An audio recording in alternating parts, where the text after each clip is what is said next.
Bonsoir tout le monde. Bonsoir. Le thème c'est Nicolas Framont. Non, le thème c'est bon. Que font les bourgeois?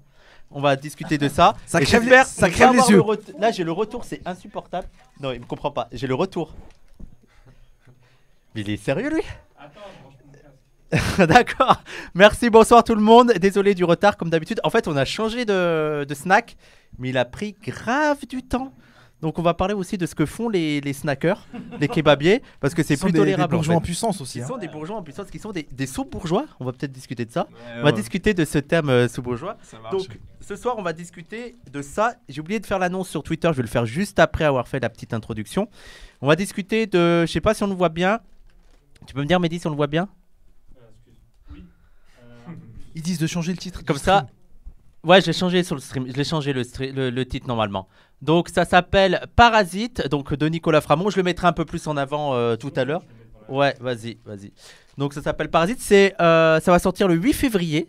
Donc c'est pas encore sorti. Ouais. C'est pas encore sorti. Ouais, mais moi j'ai des exclusivités. C'est Il est, édité les liens. Alors attends. Quelqu'un qui dit très bon film Parasite. Les liens qui libèrent. Ouais. Les liens qui libèrent, qui est la maison d'édition pour ceux qui connaissent pas, notamment du Monde Diplo. Ouais. C'est ça? Qui édite beaucoup le Monde Diplo. Le monde diplomatique. Bah, quand ils font en livre, vous avez des micros. Ah, t'as Ouais. pas de micro? Attends, tiens. Il y a les économistes atterrés aussi. Ouais, ou- mais c'est pas aussi eux qui Ouais, avaient c'est ça. Indignez-vous. Ah, je sais pas s'ils avaient indigné. Je crois que c'est ça, de Stéphane Hessel. Là, ouais. Stéphane Hessel, peut-être, je sais pas. En tout cas, ils ont Nicolas Grand homme, Framont. Il Stéphane y a un Hessel. décalage son image. Oui, non, mais ça, c'est comme d'habitude, les gens, on réglera après. Vous allez vous habituer. Ça, c'est les nouveaux. Ça, c'est les nouveaux qui disent Ah que ouais, le c'est les Ah, chefs. bah voilà, premier message. Vous allez vous y habituer, on va régler ça. Et donc, Parasite, que tu vas sortir le 8 février. J'ai eu le temps de le lire. J'avais eu peur de ne pas avoir le temps de le lire, mais je me suis dépêché, donc j'ai eu le temps de le lire. Et tu expliques pourquoi, selon toi, la bourgeoisie est un parasite. C'est-à-dire un organisme qui nous nuit. Qui vit sur notre dos, qui nous nuit, qui est toxique et qui s'enrichit grâce à nos, on va dire grosso modo, à nos richesses. Et donc tu fais d'abord un petit descriptif de ce que tu entends par la bourgeoisie. Ensuite tu parles des symptômes. Non, attends, avant c'est la toxicité Ouais. de la bourgeoisie, à quel point elle nous nuit sur plein de domaines. Et tu parles ensuite des symptômes. Les symptômes qui sont autant de l'ordre économique que tu accordes beaucoup de temps aussi à ça, on va dire, à l'ordre mental et symbolique. Mhm. À quel point ils ont détruit aussi l'image de ce que tu appelles la classe laborieuse. Ouais. On reviendra sur tout ça. Et à la fin, tu parles de propositions.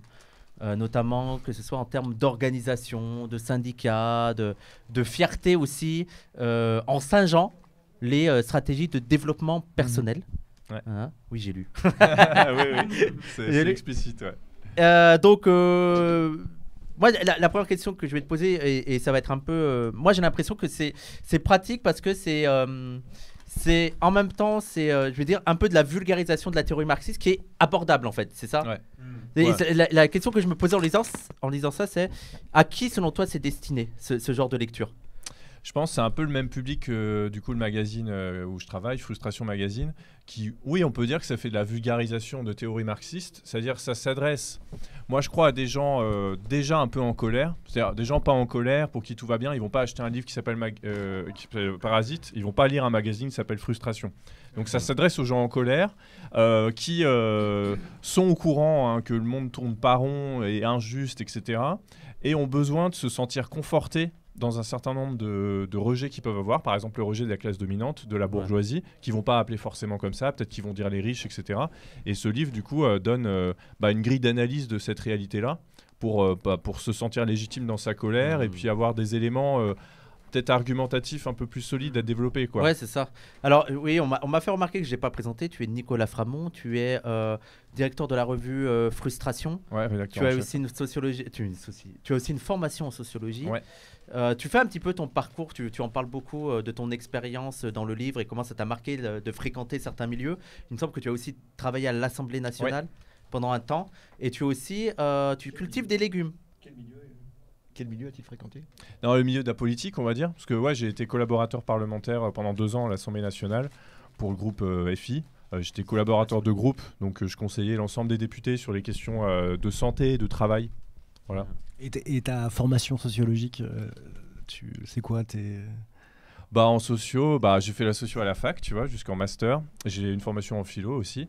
Et puis ensuite, j'ai exercé la sociologie. Et je le fais toujours en freelance comme, du coup, sociologue du travail, en fait, expert en santé-sécurité pour les CSE, donc les comités socio-économiques. Donc, j'interviens dans des entreprises pour faire des expertises sur des atteintes à la santé des salariés et surtout pour former les élus du personnel sur les questions de santé au travail. Donc, c'est un peu ce que je fais en termes de sociologie pratique. C'est des interventions dans les boîtes, des entretiens avec les salariés et puis des rapports qui sont censés dézinguer les directions sans produire de grands effets. C'est pas. Moi, je voulais savoir si t'es un peu. Ça t'a aidé à cerner le personnage bourdieusien. Ah oui. Je sais pas, moi, peut-être. Je sais pas si parce que je sais pas. Coupez-vous, allez-y. Vas-y, on se coupe, ouais. Parce que sinon... Pour l'instant, je le laisse parler. J'ai rien dit, juste. Moi, je voulais savoir si t'étais un peu bourdieusien. Et si tu te revendiques de ce genre de sociologie, quoi. Oui, je pense. En tout cas, c'est en lisant Bourdieu que je suis allé à la sociologie. Je pense comme plein de gens, c'est le genre de lecture qui marque, qui te permet de comprendre des tas de choses que tu avais identifiées mais que tu n'arrivais pas à comprendre. Donc clairement, il y a ça. Après, j'étais dans une fac plutôt de droite. J'étais à Paris 4, à la Sorbonne, à Paris, voilà. Et on peut pas dire que je sois un spécialiste de Bourdieu. J'ai vraiment fait, on va dire, une sociologie hétérodoxe où je puisais ce que j'avais envie de puiser. Dans un objectif toujours politique, c'est pour ça que j'ai pas continué à faire de la recherche. C'est que moi, je suis d'abord un activiste et que pour moi, la sociologie, c'est un outil pour transformer le monde, mais je me situe pas dans un courant de pensée en particulier. Ça m'a jamais intéressé de me spécialiser, quoi. Je sais pas si je peux avoir un micro. Merci. Donc. Vas-y. Pardon.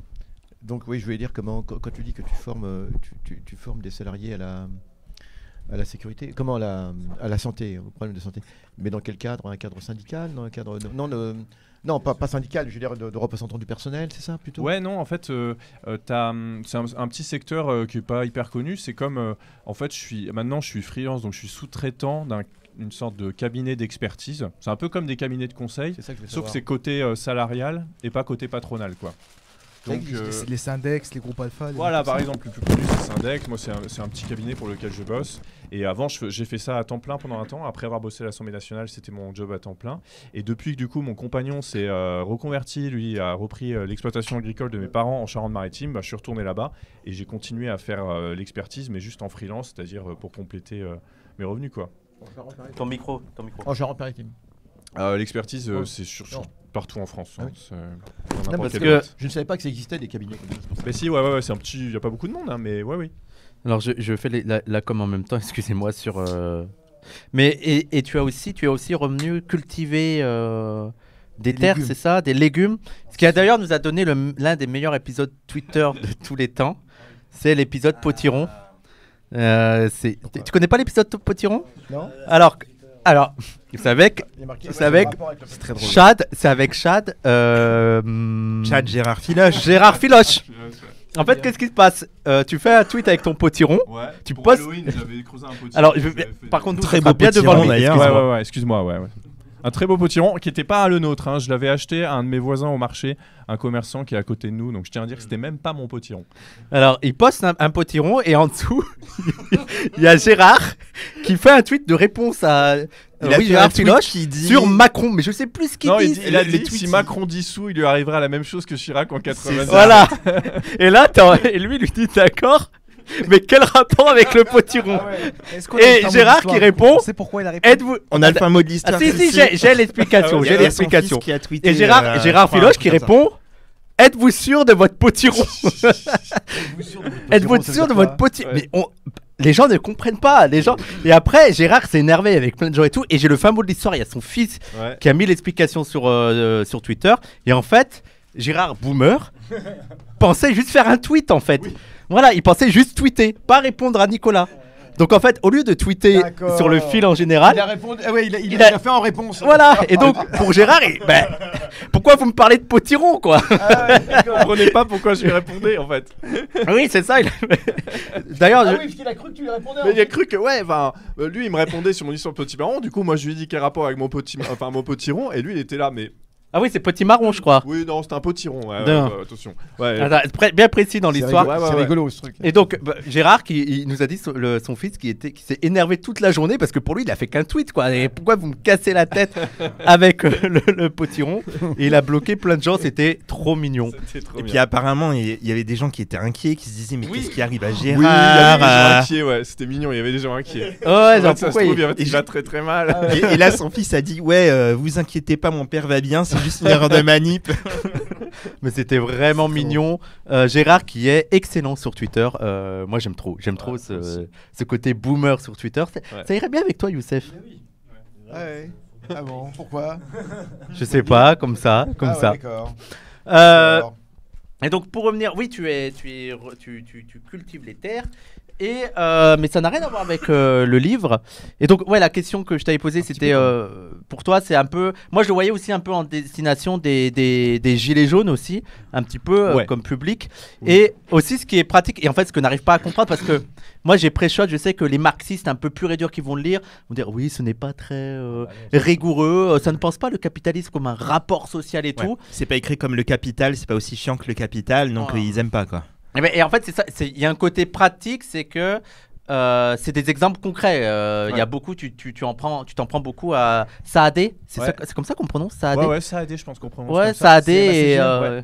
Qui est-ce? C'est le patron de CMA-CGM. En fait, c'est une des plus grosses progressions dans les grandes fortunes françaises en 2022. Saadé. Ouais, Rodolphe Saadé. En fait, pas très connu. Hein. Ouais, il est pas très connu, mais juste maintenant, il est immensément riche. Et d'ailleurs, il est en train d'essayer de racheter La Provence. Le journal à Marseille, et il veut racheter aussi Brut avec Xavier Niel. Donc c'est en train de devenir d'un coup un grand milliardaire. C'est pour ça que je voulais parler de lui, parce que c'était comment le mec est devenu super riche. Bon bah en fait, moi j'aime bien faire des portraits, c'est ce qu'on fait pas mal dans Frustration, on fait des portraits de membres de la bourgeoisie en faisant de la contre-biographie quoi. C'est-à-dire que ces types, quand on cherche des infos sur eux, les seuls qui font leur biographie c'était Challenge, Les Échos, en fait de la presse qui appartient qui leur appartient. Donc c'est du storytelling à foison, etc. Storytelling en mode développement personnel, pas du tout héritier, pas du tout pistonné, évidemment, qui a eu les bonnes idées au bon moment, qui a ses secrets pour dormir très peu. Le self-made man qui a rien à voir avec le capitalisme. Et en fait, ce Rodolphe Saadé, c'est un héritier.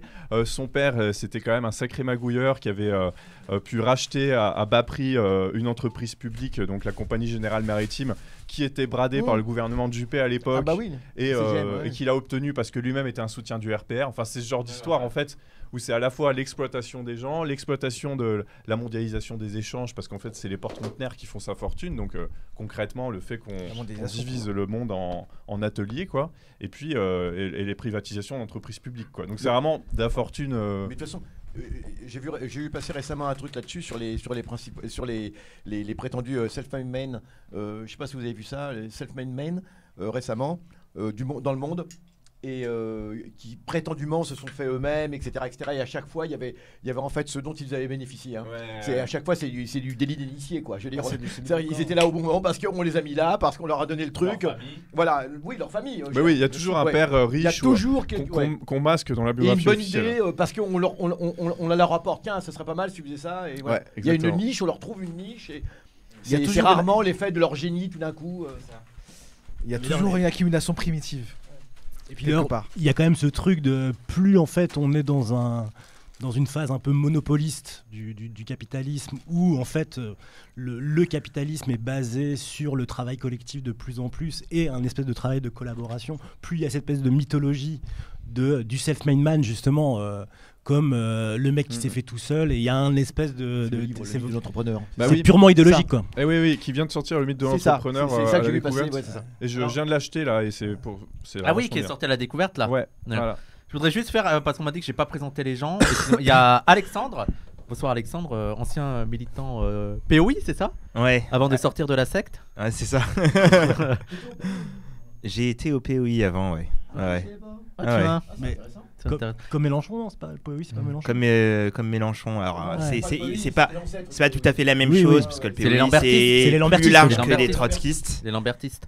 Ensuite, on va pas faire l'histoire de. Vas-y. Yazid Harifi qu'on a vu juste avant à la Perm. Tout à fait. Ensuite, Monsieur Youssef Boussouma. Ai-je besoin de le présenter? Génie. Le génie. Et monsieur Arcade. Mais d'ailleurs, tiens, en fait, je dis monsieur. Pourquoi je dis ça? Excusez-moi, je fais une petite parenthèse. Parce que la dernière fois, Judith, elle m'a fait remarquer que j'ai dit madame, mais pas monsieur aux autres. Elle m'a dit c'est peut-être un petit peu, en rigolant, hein, sexiste. Je dis madame, mais je crois que je dis monsieur aussi. Hein. Je dis aussi monsieur, tatati, tatata. Qu'est-ce que t'en sais que je suis un monsieur?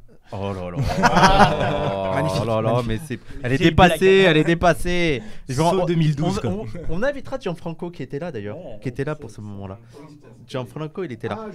Et il n'a pas pu venir la dernière fois. Puccini. Il y a longtemps qu'on l'a pas vu en plus. Ouais. Et il devait venir, mais pour la drogue, mais il a pas pu, il était malade. Et pour l'émission sur la drogue. Que des dingueries. Romain, tu m'as dit que tu voulais mettre les pieds dans le plat. Ouais, mais bon. Je sais pas, moi. Après, j'ai pas du tout lu ton livre, donc je réagis Oui, y a juste que sur moi alors, je précise, ouais. Il y a que moi qui ai lu le livre, donc ça va être des critiques sans avoir lu le livre, faut le préciser. Faut pas nous spoiler du coup. Faut pas le préciser. Ah, mais moi, j'ai pas spoilé pour l'instant. Ça va. Ah, mais est-ce qu'un essai ça se spoil? Un roman ça se spoil, mais est-ce qu'un essai ça se spoil? C'est une blague, c'est une blague.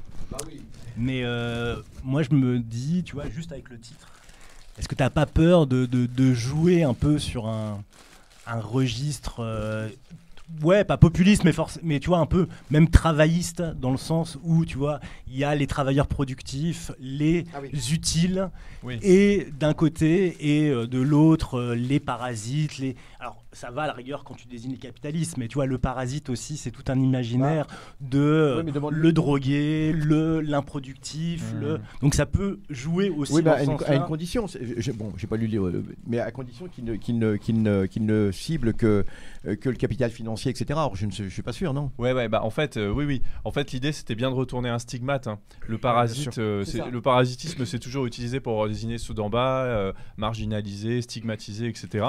Là, le livre, il est sans ambiguïté. Hein. Dès le début, il dit les parasites, c'est la bourgeoisie.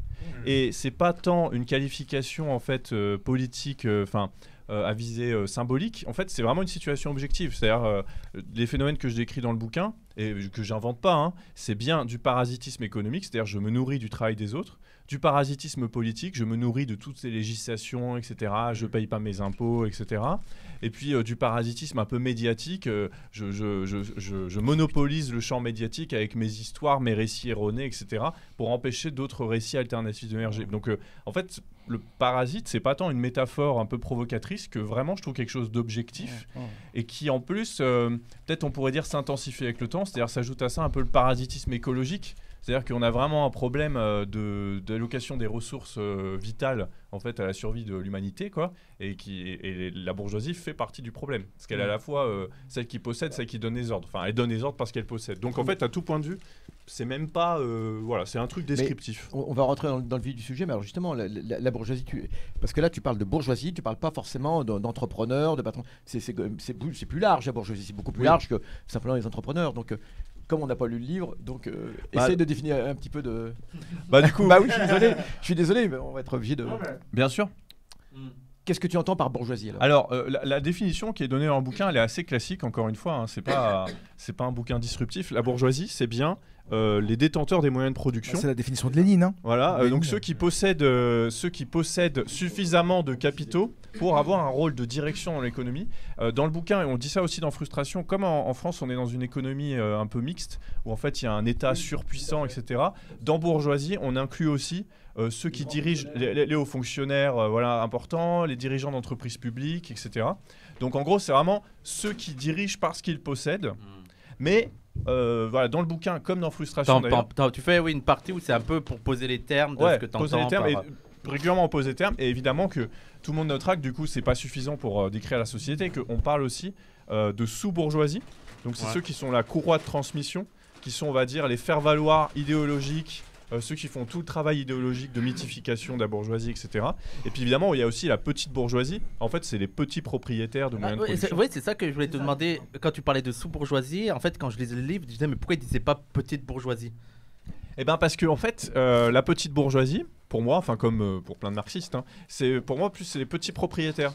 c'est ceux qui sont aux grandes gueules d'RMC, etc. Donc ça va être à la fois les professions libérales. Pour moi, c'est les grandes gueules d'RMC. C'est les boutiquiers, quoi. Les boutiquiers, etc. Qui sont en fait, ils ont une sorte de capital sympathie en France, et notamment à gauche, les petits patrons et tout. Mais en fait, c'est souvent des fervents défenseurs de l'ordre capitaliste. Voilà, plus royaliste que le roi, tu meurs. Voilà, c'est vraiment des relais idéologiques de la bourgeoisie et aussi du Rassemblement national par ailleurs. Et donc ça, c'est les petits propriétaires. Et la sous-bourgeoisie, c'est pas pareil. C'est la classe des. C'est les cadres, quoi. Ça pourrait être alors les cadres. Maintenant, c'est devenu un terme tellement. Mais on va dire, ça serait les cadres, les hauts cadres d'une entreprise, les cadres sup. Les cadres sup, c'est-à-dire parce que maintenant il y a plein de cadres en fait qui sont un peu prolétarisés, c'est clair. En fait, ils ont plus d'autonomie, on les appelle les cadres, mais c'est un mot pour faire joli. Mais effectivement, c'est les cadres sup à l'échelle d'une entreprise, puis ça va être un peu les grands journalistes à l'échelle. C'est les intellectuels organiques de la bourgeoisie, quoi. Ouais, c'est ceux. Alors, c'est pas directement des propriétaires, mais on va dire c'est des bénéficiaires parce que clairement on leur donne un mode de vie qui les fidélise. Et puis c'est ceux qui font tout le taf idéologique ou le taf de transmission de direction, comme les cadres sup dans les entreprises, par exemple. Il y a ceux qu'on appelle les éditocrates, justement. Oui, voilà, les éditocrates, ils rentrent dans la catégorie sous-bourgeoisie. C'est peut-être pas forcément des petits propriétaires, des petits patrons. Par contre, c'est des gros défenseurs. Et donc, le terme sous-bourgeoisie, on l'avait trouvé en se disant... on l'avait trouvé. C'est pas des inventions folles, mais c'est important de dire sous-bourgeoisie parce qu'en fait, on se rendait compte que c'est souvent des gens qui se décrivent eux-mêmes comme bourgeoisie culturelle, ce qui est quand même super positif. Et sous-bourgeoisie, ça dit plus sa réalité. C'est que c'est un sous-groupe qui envie la bourgeoisie, qui la défend alors même qu'ils n'ont pas forcément les mêmes intérêts, qui est à son service. Donc c'est sous-bourgeoisie. Et qui avale toute l'idéologie. Ouais. Et qui aspire à vivre aussi, qui aspire aussi à avoir un mode de vie bourgeois aussi. Oui, on lui donne un mode de vie qui exactement ce qu'il a dit. Ils vivent dans des quartiers sympas parisiens ou alors gentrifiés, etc. Ils bénéficient pas directement du système au sens ils se versent pas de dividendes, mais ils bénéficient d'un chouette mode de vie qui fait qu'ils vont continuer à défendre cette classe. Et je pense moi pour longtemps quoi. Alors, là, tu vois, il y a un commentaire que je trouve intéressant. La petite bourgeoisie, ça inclut aussi ton boulanger, ton kebabier. C'est pas toujours homogène. Après, il y a des professions comme ça. Enfin, quand j'étais étudiant, ça m'avait marqué. Un kebab où on allait souvent, je commençais à militer et tout. On sortait de réunion, on allait à ce kebab. Et on parle au gars qui tenait le kebab et qui commence à dire je vais fermer et tout, parce qu'en vérité, entre tout ce qu'il doit gérer, les charges et ce que ça lui rapporte, en fait, il touchait moins que quand il était ouvrier dans le bâtiment. Il est retourné, se casser le dos à être ouvrier dans le bâtiment. Et je sais pas comment ils sont positionnés ceux-là. Moi, je pense qu'il y a quand même aussi tout un groupe qui est le groupe des indépendants. Donc des gens qui sont maîtres de leur propre outil de production et où ont peut-être un apprenti ou un salarié, etc. Je trouve qu'on peut difficilement les classer comme petite bourgeoisie, étant donné que la petite bourgeoisie, c'est aussi une classe sociale organisée. D'ailleurs, quand on voit dans les petites villes, la petite bourgeoisie, elle est au Rotary Club, ils se reçoivent dans des dîners, c'est les notables. Voilà, ça marche aussi. C'est ce qu'on appelait les notables. Ouais, ça marche, c'est des notables. Et en fait, souvent, je me dis, parce qu'on me sort toujours l'exemple du boulanger, du kebabier, c'est pas forcément des notables. Les Uber aussi. Bah ouais, alors là, c'est l'ubérisation de la société. Que les patrons, c'est que ça. Quand tu leur parles des patrons, ils te parlent des petits kebabiers. Mais oui, parce qu'ils ont besoin d'eux pour se défendre. Quoi. Sur toutes ces politiques pro-patronales qui ont été prises ces derniers temps, tu as toujours en fait des députés qui sont là. Oui, je fais ça pour le boulanger qui paye trop de charges. Alors qu'en réalité, celui qui va vraiment bénéficier de ça à large échelle, c'est quand même le patron d'un grand groupe français. Quoi. Et ça n'empêchera pas le boulanger de perdre son taf parce qu'il ne peut plus tenir ou ce genre de trucs. Pour revenir sur le terme parasite, je suis désolé, c'est la question. On est obligé de poser cette question. Quelle est ta réponse pour ceux qui vont dire mais c'est un titre antisémite? Par rapport à Mélenchon, parce que ça fait le lien avec les accusations qui avaient été portées sur Mélenchon. On en parlait tout à l'heure. Le truc, c'est que ça, tu peux te le prendre si tu dis parasite, mais tu peux aussi te le prendre si tu dis financier, tu peux aussi te le prendre si tu dis bourgeois. Moi, j'y ai droit régulièrement. Et là, c'est assez cata parce que... Alors, il est vrai qu'en France, il y a toute une tradition anticapitaliste qui s'est fait sur de l'antisémitisme, mais il y a aussi tout un anticapitalisme qui ne s'est pas fait sur l'antisémitisme. En fait, les patrons dont je parle, d'ailleurs, c'est un hasard, mais il se trouve que c'est tous des catholiques plus ou moins fervents. Les Leclerc, etc. En France, on a un patronat catholique. Les Muliez, ils sont catholiques. Dès qu'ils font une assemblée générale d'actionnaires, ils font une messe. Les Muliez, la famille Muliez, ils sont tous liés. Et en fait, ils font ça en secret. Et voilà, la presse raconte qu'à chaque fois, quand ils font leur gros AG annuel, il y a une messe. Donc, je veux dire, le patronat français, il est catholique. Donc, du coup, factuellement, ça tient pas la route. Et puis, il y a toujours ce truc, moi, je trouve ça super emmerdant. si tu peux pas désigner les dominants sans te faire accuser d'antisémitisme, enfin déjà, ça nourrit l'antisémitisme de dire ça. Parce que, oui, c'est eux qui font le parallèle. Ça prouverait que les juifs sont tous dans la... Bah ouais. Non, mais c'est Par ça, contre, ça bizarrement- colle le terme parasite. Je veux dire, ça Ouais. pourrait être que. Mais en fait, moi, ce qui m'étonne, c'est qu'il donne une force au mot comme si le mot serait par essence. Et antisémite, alors que c'est l'usage politique. D'ailleurs, même dans le livre, tu parles de l'antisémitisme, du risque de l'antisémitisme, notamment à travers le conspirationnisme. Peut-être qu'on en parlera. Mais moi, c'est ça qui me fascine, c'est que moi, il y a beaucoup, par exemple sur Mélenchon, je suis prêt à parier qu'il y a beaucoup de gens, quand on leur a parlé de financier, n'ont pas pensé en fait à la figure du juif, et qu'en fait, c'est les gens en disant ah mais ça c'est un truc antisémite. Tu vois. Et donc puis vraiment, d'ailleurs, moi, parfois, il il y y a a un danger sur ça en disant. Alors bien sûr qu'il faut toujours prévenir du risque. Moi je suis d'accord. C'est quelqu'un qui dit bon par contre attention à l'usage, ça peut être antisémite. Je suis d'accord. Mais dire ah mais ça c'est antisémite. Et puis en plus, assimiler forcément l'idée de parasite ou financier aux juifs ou autres, je trouve ça un peu bizarre. Pourquoi est-ce qu'on n'associe pas aussi l'idée du mouvement ouvrier, l'histoire du mouvement ouvrier avec les juifs qui étaient très présents aussi, hein, C'est clair, bien sûr. Les grandes figures, même intellectuelles, elles sont pour beaucoup issues de la communauté juive. Bah, moi je suis un ancien trotskiste et Trotsky était juif. Mais en fait, moi j'ai vérifié quand même quand on utilise un mot, parce que moi je suis d'accord, si on me démontre que ce mot, historiquement, il a toujours été utilisé pour désigner les juifs, évidemment que je vais pas le prendre. Donc évidemment qu'on a fait des recherches sur le titre et Oui tout. bien sûr. Et il se trouve que le terme le parasitisme des bourgeois, c'est un truc qui est revenu souvent dans le mouvement ouvrier, tout au long de l'histoire. Et, Oui, bien sûr. Le mouvement anarchiste qualifie régulièrement, dans toutes les chansons anarchistes du 19e, on parle des parasites, des bourgeois comme étant des parasites. Hein, ouais. Ouais, mais il y a aussi, ils ont parlé aussi de l'animalisation qui serait forcément antisémite de la bourgeoisie. Je suis en mode, mais il y a aussi une culture, mais même que ce soit dans les Black Panthers et tout, d'appeler les flics les porcs, mais aussi la bourgeoisie des porcs, tu vois. Donc après, peut-être que d'un point de vue spéciste, tu pourrais critiquer, mais je veux dire, c'est pas forcément. Mais Après, moi- en vérité, je pense que le fond du problème, c'est que ce sont des gens qui ne veulent pas parler sérieusement de capitalisme, en fait. Tu vois, pour moi, ces gens-là sont des clowns, en fait. Tu vois, des militants qui s'en sont pris à Mélenchon parce qu'il a utilisé le mot financier. Ouais. Je veux dire, leur consistance militante, elle est nulle pour moi. Tu vois, enfin, ils sont pas là Mais pour moi, militer. Comme je disais tout à l'heure, à rigueur, moi, c'est même pas sur le tellement. C'est pas tellement l'espèce d'affiliation que tu pourrais toujours mettre avec les juifs ou je sais pas quoi. C'est plus la connotation un peu travailliste, moi, du terme parasitisme. En termes et d'ailleurs qui a traversé l'histoire du marxisme, l'histoire du parti travailliste, tout ça, espèce de fétichisation du travail comme le moyen de s'émanciper, et ça c'est vrai que le terme de parasitisme charrie tout cet imaginaire de du travail, et en fait les seuls gens importants c'est ceux qui travaillent. Et il y a les improductifs et les productifs. Oui, et tu vois, il y a toujours ce truc-là qui est un peu... Oui, cher ami, si je peux me permettre. Oui, mais le problème, c'est que le problème, c'est que c'est aussi en réaction. Enfin, alors peut-être au 19e, je ne sais pas, mais aujourd'hui, c'est aussi en réaction au fait qu'on ne cesse pas. Enfin, il n'y a pas un jour où on ne dit pas il y a des chômeurs parasites, il y a des etc. Il y a ça aussi. Donc c'est ça. Donc c'est important de retourner. Ouais. Il y a ça aussi. C'est un retournement de stigmate, mais les nouvelles lois qui vont être faites sur le chômage, etc. Paraît-il, il y a des parasites partout, sauf les bourgeois. Ouais.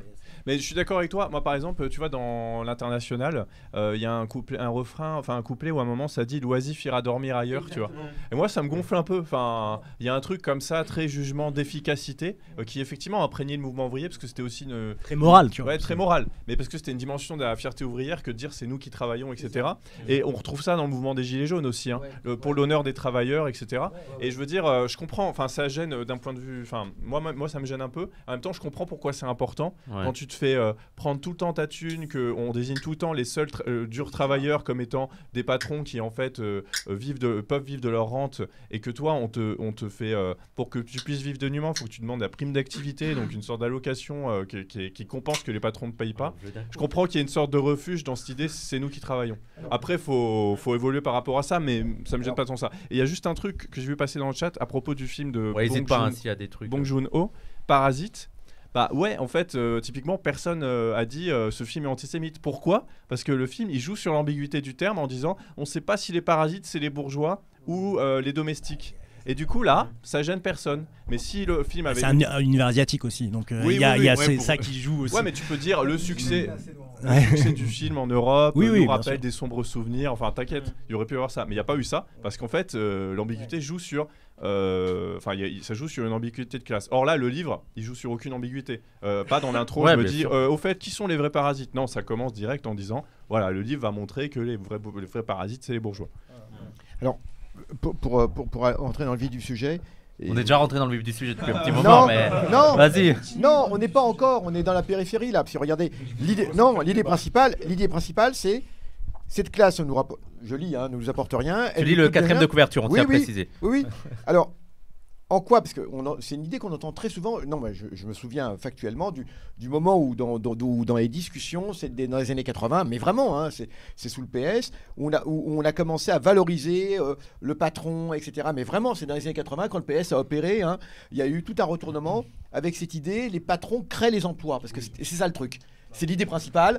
Ils encore créent les emplois, aujourd'hui, ce serait eux qui seraient à l'origine Mais des. oui. Alors que jusque dans les années 80, non, on disait bien, c'est les travailleurs qui créent, etc. Et là, il y a un retournement. C'est pour ça que c'est un petit peu l'idée principale. Donc, Bah oui, c'est hyper important parce que cet argument, en fait, le livre, il s'insère quand même dans un contexte, je trouve, où on n'est pas assez dur avec le patronat, avec la bourgeoisie, y compris dans la gauche dite radicale. C'est-à-dire qu'en fait, la FI, elle veut taxer, elle veut remettre un peu de redistribution dans tout ça, mais globalement, elle n'attaque pas le problème à la racine, c'est-à-dire en fait l'extorsion de l'exploitation du travail, quoi. Et en fait, je pense qu'il faut revenir là-dessus, il faut revenir au classique, et il faut surtout, parce qu'en fait, aucun argument en faveur de l'existence de la bourgeoisie, enfin, ça nous apporte rien, et c'est vrai. Et sur la question de l'emploi, du coup, je le développe à travers ces cas. J'ai pris par exemple un des cas, c'est Leclerc. Leclerc, donc l'enseigne Leclerc, donc le père Leclerc, le fils Leclerc, quelle etc. bonne image. Je reviens, qui a une très bonne image, un des patrons préférés des Français, et qui sont en fait des destructeurs d'emplois. La grande distribution, quand vous créez un emploi dans la grande distribution, vous en détruisez 3 ailleurs. C'est encore vrai maintenant, et ça a toujours été vrai. Donc en fait, les patrons, souvent, ils sont salués dans la réalité. Ce qui s'est passé sur les grands patrons qui ont été portés au nu, en fait, c'est plus des destructeurs d'emplois ou des transformateurs d'emplois. C'est-à-dire qu'ils transforment des emplois organisés avec des corporations, dans des petites structures, en des emplois standardisés, précarisés, etc. Et c'est pour ça qu'on les salue. Uber, c'était ça. C'était comment on transforme des emplois existants en mauvais emplois, en prétendant en avoir créé. Mais en fait, il n'y a aucune étude sérieuse qui démontrerait que les bourgeois créent de l'emploi. Tout au mieux, ils en remplacent. Voilà. Ou alors, parfois même, ils en détruisent parce qu'en fait, Ou des sous-emplois, comme tu as dit avec Uber. Ouais. Ou alors carrément, ils en détruisent. Bernard Arnault et tout, c'est des types. Enfin, toutes les dynasties de patrons des années 80-90, ils ont détruit des emplois. Je voulais juste préciser un truc parce qu'il y a des gens. C'est normal, il n'y a que moi, les gens qui aient lu ce livre, parce qu'il n'est pas encore sorti, il est le 8 février. Bah oui. Il n'allait pas envoyer 10 exemplaires. Bah oui. Et je l'ai reçu vendredi, j'ai juste eu le temps de le finir. Donc c'est normal, mais ça va être une discussion en général. Et comme ça vous incitera à aussi aller lire le livre. Alors, est-ce que tu peux préciser encore? Parce que là, tu dis que la grande distribution, par exemple, détruit des emplois. Mais concrètement, l'idée consiste à dire que la richesse n'est pas créée par les patrons. Alors je ne sais pas dans ton bouquin si tu abordes cette question, parce que c'est ça le truc principal. Parce que c'est pas uniquement que les patrons créent des emplois, mais la richesse, des gens pensent que ce sont les patrons qui créent la richesse. Ouais. Non, en fait, il y avait Besancenot qui avait fait un bouquin là-dessus qui s'appelle Le coût du capital. Je trouve que c'est une notion hyper utile. C'est qu'en fait, le capital, ça coûte. Plutôt qu'une usine, si elle est possédée par un capitaliste plutôt que par les salariés, ça va coûter plus cher parce que le capitaliste va chercher à en retirer des dividendes, ou alors les banques qui le possèdent vont chercher à en retirer des intérêts financiers. Et donc, en fait, je me base sur différentes études qui montrent que depuis les années 2000, en fait, si on fait le rapport entre ce que nous ont coûté les capitalistes, c'est-à-dire les dividendes qu'ils ont pris, les intérêts financiers qu'ils ont pris, et ce qu'ils ont investi, c'est-à-dire en fait les actions qu'ils ont émises dans l'économie, en fait ils nous ont coûté plus cher. En fait c'est négatif. Donc en fait ils nous ont coûté hyper cher, donc en fait ils détruisent plus d'économies qu'ils en créent. Mais ça on n'en parle jamais en fait, on fait comme si c'était une évidence. Et d'ailleurs souvent les éditocrates qui disent faut respecter les milliardaires puisqu'ils créent des emplois, il n'y a personne qui va leur dire mais attendez, en vrai est-ce qu'on en est sûr de ça? En fait non, on n'en est pas sûr du tout. Exactement. Ouais. Et alors là je t'entends parler tout ça. Mais t'as pas. Tu l'entends parler? C'est bon. Non, mais t'as pas. Surtout, j'analyse ce que tu dis. Il va être le gars chiant. Est-ce que il n'y a pas un truc un peu mécaniste, un peu déterministe, tu vois, économiciste en gros, et après ça rejoindra, tu vois, les questions de la race, qui peut-être être un point aveugle, je sais pas. Je sais. Alors, Bah, pour l'avoir, il y a, par exemple, c'est sûr que, mais ça c'est un reproche qu'on pourrait faire à tous les livres. Tous les livres ne parlent pas de tout. Par exemple sur le racisme et tout. Moi j'aime pas trop les critiques quand on est anti-raciste. Ça parle pas de racisme. Hein. Non mais ça parle peu de racisme. Oui, Ouais. franchement. Non, mais c'est pas que ça, là. Tu vois, Non, mais, mais ce que je voulais dire, c'est que tu as aussi un point où tu montres aussi la. Comment dire, comment ça a aussi été toxique d'un point de vue symbolique, d'un point de vue mental, d'un point de vue représentation et aussi d'un point de vue culturel. Ouais. Comment bah, l'image qu'on.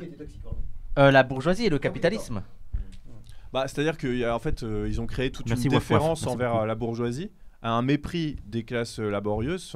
Le culte de la réussite aussi. Tout ça. Ouais, le culte de la réussite et du coup un mépris de nous-mêmes. Enfin, pour ceux qui n'en font pas partie, c'est un mépris de nous-mêmes. C'est ne pas échouer, parce que du coup, là, le terme réussite, en fait, il est déterminé par rapport à l'étalon de réussite de la bourgeoisie. Donc des trucs par définition inatteignables. Donc en fait, c'est ça l'effet catastrophique, c'est ça, c'est qu'en fait tu fixes des objectifs que en fait l'écrasante majorité des gens peuvent pas atteindre. Mais sur la partie économiciste, pour le coup, moi je pense pas du tout. On n'est pas à frustration, on a toujours à cœur d'essayer de pas être justement pas lutte ouvrière, quoi. Bah, on n'est pas dans des grandes théories, tu sais. Enfin, moi, c'est inspiré, on va dire, c'est librement inspiré du marxisme. Mais en fait, par exemple, si je me penche beaucoup sur les biographies de patrons, c'est justement qu'en fait, à la fin, c'est un peu ce que je dis dans un passage, c'est que pour moi, il n'y a pas vraiment d'économie de marché. Ça, l'économie de marché, c'est ce que les bourgeois disent a posteriori. Ils disent, voyez, c'était les marchés. Ben non, en fait, moi, je trouve que ça se rapproche plus d'une économie un peu déjà très étatique. Et puis même, en fait, c'est des arrangements. C'est des arrangements entre amis, se vendent des sociétés. En fait, c'est plus une sorte d'économie mafieuse. Où tu as des prédatrices, d'arrangements, on arrange la loi, ceci, cela. Mais il n'y a pas du tout de loi générale, en fait, dans tout ça. Il n'y a qu'une loi générale, c'est des intérêts de classe, une classe qui domine. Et ça se passera comme ça tant qu'elle domine. Mais ça peut complètement se passer autrement, en fait. Il n'y a pas de loi économique. Les lois économiques, elles sont juste là pour justifier des ordres injustes. Quoi. Et puis d'ailleurs, c'est ce que disait Lénine, tu vois, je veux dire, c'est le passage d'une économie libérale, libre-échangiste, où justement le marché joue un grand rôle, à la phase de capitalisme monopoliste, où en fait c'est presque un espèce de dirigisme capitaliste, en fait. Ouais. Et effectivement, comme on disait, tout ça, un PDG d'une grande entreprise, aujourd'hui, c'est plus un administrateur que vraiment un self-made man et un créateur qui se serait fait sur le marché, tout ça. Ouais. Il a des situations de rente, c'est vraiment une économie de rentier, plus que même dans la mythologie libérale, 19e-iste, je sais pas quoi, tu vois. Ouais, puis même, c'est presque une économie. Ouh, merci beaucoup, la ville de Fos-sur-Mer. Je suis désolé, mais là, il y a des priorités avant le capitalisme. Je comprends. C'était enrichi. C'est combien, 5000 bits Ça doit être 50 €, je crois. Ah, comme ça, je sais pas. Merci beaucoup, ça, c'est la marché, ville de Fos-sur-Mer. Merci beaucoup. Je t'ai coupé, je suis désolé. Non, du coup, j'ai oublié ce que je voulais dire, mais ça. Du monopolisme et Oui, où je disais un truc féodal, c'est-à-dire moi quand je regarde le fonctionnement des grands patrons, quand je fais des expertises dans des boîtes, ça nous est arrivé de faire ça dans des grosses boîtes du CAC 40 et tout. Et en fait, c'est marrant parce que par moment, nous, des expertises, d'abord on écoute les salariés, on fait des entretiens, et parfois on a des entretiens avec la direction. Ça c'est passionnant et je m'inspire pas mal de ça. Bon, je peux pas dire les boîtes parce qu'il y a une confidentialité, mais moi ça m'est arrivé de tomber sur des boîtes, des patrons de grosses filiales, de grosses boîtes françaises, et je me dis, mais en fait, le mec, à quoi il sert? Souvent, ils savent pas du tout ce que font les gens. Ils sont dans un grand mercato des patrons, etc. Et c'est plus des sortes de rois, enfin, je sais pas comment dire, c'est plus des sortes de lieutenants qui sont placés là, qui n'ont pas du tout de capacité opérationnelle, qui sont là pour rassurer le conseil d'administration, parce qu'en fait, ces types représentent un truc pour eux. Pour les autres, non. Et puis, ils vont passer d'une boîte à l'autre comme ça. Mais sinon, c'est des types, ils font des grandes abstractions. Quand on leur demande pourquoi cette réorganisation, pourquoi vous virez tel... en fait, il sait pas. Il est là, oui, on va réimpulser une dynamique, machin. Et je me dis toujours... le mythe de la compétence du patronat aussi, il faut sortir de ça. Parce que quand tu parles avec fonctionnaires en fait de l'économie capitaliste et qu'en fait généralement en plus ils passent, tu vois, ils font du ils passent d'une boîte à l'autre. Pantouflage et puis du pantouflage, ils passent de l'État surtout depuis 20-25 ans et à l'administration capitaliste de l'économie, quoi. Mais alors, je suis désolé, mais Soso Manège t'a donné un bon contre-exemple. Balthazar Picsou qui a commencé avec une pièce. Avant de devenir très ça, riche. Avant d'avoir une piscine de pièces. Voilà, sur ce que tu disais sur le côté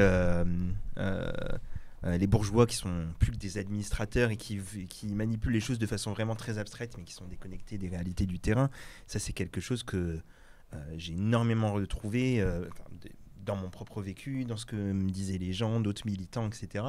C'est quelque chose qui est très présent. Et là-dessus, il y a un côté un côté entre guillemets parasite effectivement à faire ressortir. Et ça me fait penser aussi un peu à ce que dit souvent François Ruffin. Il a des petits slogans du genre 1, 2, 3, ça fait tant d'argent pour Bernard Arnault, ce genre de trucs. Je sais que sur Amiens, il y a eu énormément d'usines aussi qui ont fermé, qui ont eu des plans de licenciement, Merci Fabien. des rachats, mais au final on ne sait pas et tout. Et, ça a été vécu comme une grande violence aussi pour ces gens-là. Et moi j'ai une curiosité vis-à-vis de ton livre. Donc en fait, tu dresses le constat, tu montres qui sont au final les gens qui exproprient le travail, qui extrait la valeur pour parler en termes marxistes. Mais derrière, en termes de moyens d'action, de lutte, est-ce que tu abordes ce sujet-là ou pas? Sur comment nous on réplique quoi. Ouais. Oui, du coup c'est un peu l'objet du dernier chapitre. Ouais, le dernier chapitre. De toute façon, c'est généralement ça. Ouais, alors du coup pour résumer très vite fait sur cette démarche, c'est vraiment comment on s'organise par rapport à ça. Déjà le constat c'est qu'en fait on est encore très très mal organisé, ou on est très peu radicaux par rapport à ça. Enfin c'est-à-dire même la gauche, voilà, et pas du tout dans l'idée qu'il faudrait... Tu parlais de François Ruffin, typiquement moi je suis toujours avec François Ruffin, je suis embêté parce qu'il y a des fois, déjà bon, c'est un politique comme nous. Qui est ouais. Exactement comme nous. Moi je passe mon temps à passer d'un état à l'autre avec lui. Mais c'est exactement c'est pareil hein. On arrive à comprendre l'intérêt et parfois on est en mode dans le fond je l'aime bien, mais c'est vrai qu'il y a des fois déjà, faut savoir que c'est un politique qui s'intéresse beaucoup à la question du travail, et ça, c'est hyper rare à gauche. Alors, la plupart, ils s'y intéressent pas du tout. Le mec, il connaît son sujet, il connaît les boîtes, il connaît les salariés, il est hyper pointu, et ça, il l'a pas lâché en plus en devenant député. Ouais. Mais par contre, par moment, il tombe dans une vision, là, je l'ai vu assez ce soir, et il fait des trucs en mode les patrons, je veux qu'ils reviennent dans le giron de la nation. Oui, l'Union nationale, un truc hyper patriotisme. Enfin, déjà, bon, on s'en fout, c'est pas une question. Mais l'idée qu'en fait, un jour, il y a eu des bons patrons, des bons patrons qui vont être au service du pays et de leurs salariés. En plus, ça s'est jamais passé comme ça. Hein. Les seuls moments où les patrons ils ont été au service du pays, c'est parce qu'en fait, ils ont été muselés par la population et qu'ils n'avaient plus le contrôle des entreprises. C'est là que ça s'est bien passé. Et encore, même cette espèce d'âge d'or dont on parle, les années 50-60, c'était une période hyper conflictuelle. Quoi. Donc, il n'y a jamais eu de moment peinard, en fait, où il y a des gentils patrons qui voulaient... ça a toujours été des gens qui voulaient... La recherche du profit par elle-même se rit des frontières. Bah oui, exactement. Donc je comprends pas quand il dit ça, je suis un peu, je me dis c'est dommage quoi. Donc c'est vrai que le bouquin c'est aussi revenir en termes d'action, c'est déjà revenir à la base de la délégitimer le plus possible la bourgeoisie, parce que je pense que c'est pas assez fait. Et puis du coup se relégitimer soi-même en tant que classe laborieuse, alors qu'on peut mettre avec le pluriel selon son humeur quoi. C'est-à-dire l'ensemble des gens qui sont soit travaillent, soit sont privés de travail, soit sont contraints de travailler, enfin ont un rapport de nécessité, on va dire, au travail, ou en tout cas sont des exécutants, ce ne sont pas eux qui décident l'organisation du monde. Et donc l'idée c'est de se réinsuffler en fait, de la fierté sociale. Quoi. Parfois quand je rigole, c'est pas toi, hein, c'est le chat. Et voilà, ça c'est une des pistes par exemple, et puis après il y a les pistes organisationnelles, c'est-à-dire comment on reconstitue un mouvement offensif face à ça, et force est de constater que les forces en présence, syndicats et partis politiques de gauche, sont pas vraiment à la hauteur de la situation particulièrement exacerbée du moment. Et c'est pour ça que tu proposes un parti-cas.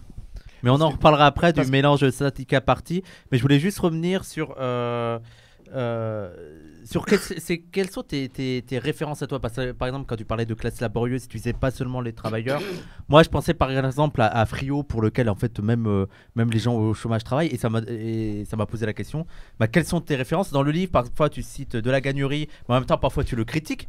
Il y a des takes que t'aimes bien et t'en as d'autres que t'aimes pas, par exemple l'idée d'infiltrer voilà, les structures pour les changer et tout. Tu cites beaucoup David Graeber. Voilà, quelles sont pour toi, selon toi, tes références principales? Du coup, dans les remerciements, j'ai mis tous les gens qui m'ont inspiré de près ou de loin. Il y en a pas mal, mais après c'est pas... En fait, en fait, moi, j'essaie de, je sais pas, dire un peu tout ce qui se fait, voilà. Non, et donc, c'était une blague. Non, mais moi, je suis un peu, enfin, je pense qu'on est, de toute façon, les idées critiques, c'est un truc collectif, quoi. Ouais. Donc, par exemple, c'est pour ça la Gagnerie, je critique quand même. Je trouve qu'il dit des trucs très nuls dans son bouquin, genre, il faut infiltrer les institutions plutôt que faire des manifs, c'est complètement pourri. Par contre, il dit un truc très bien. Il dit, faut arrêter faut passer des modes. Il dit, faut arrêter d'être dans des moyens d'expression, genre montrer au gouvernement notre mécontentement et aller dans un rapport de force. Ça, il le dit, et ça, il a vachement raison. Donc, du coup, son bouquin, il y avait des trucs que je trouvais bien. Donc, j'essaie de prendre. Après, dans son bouquin, personnellement, je l'ai pas pris non plus totalement comme ça sur le côté institution, je le vois plus comme un truc.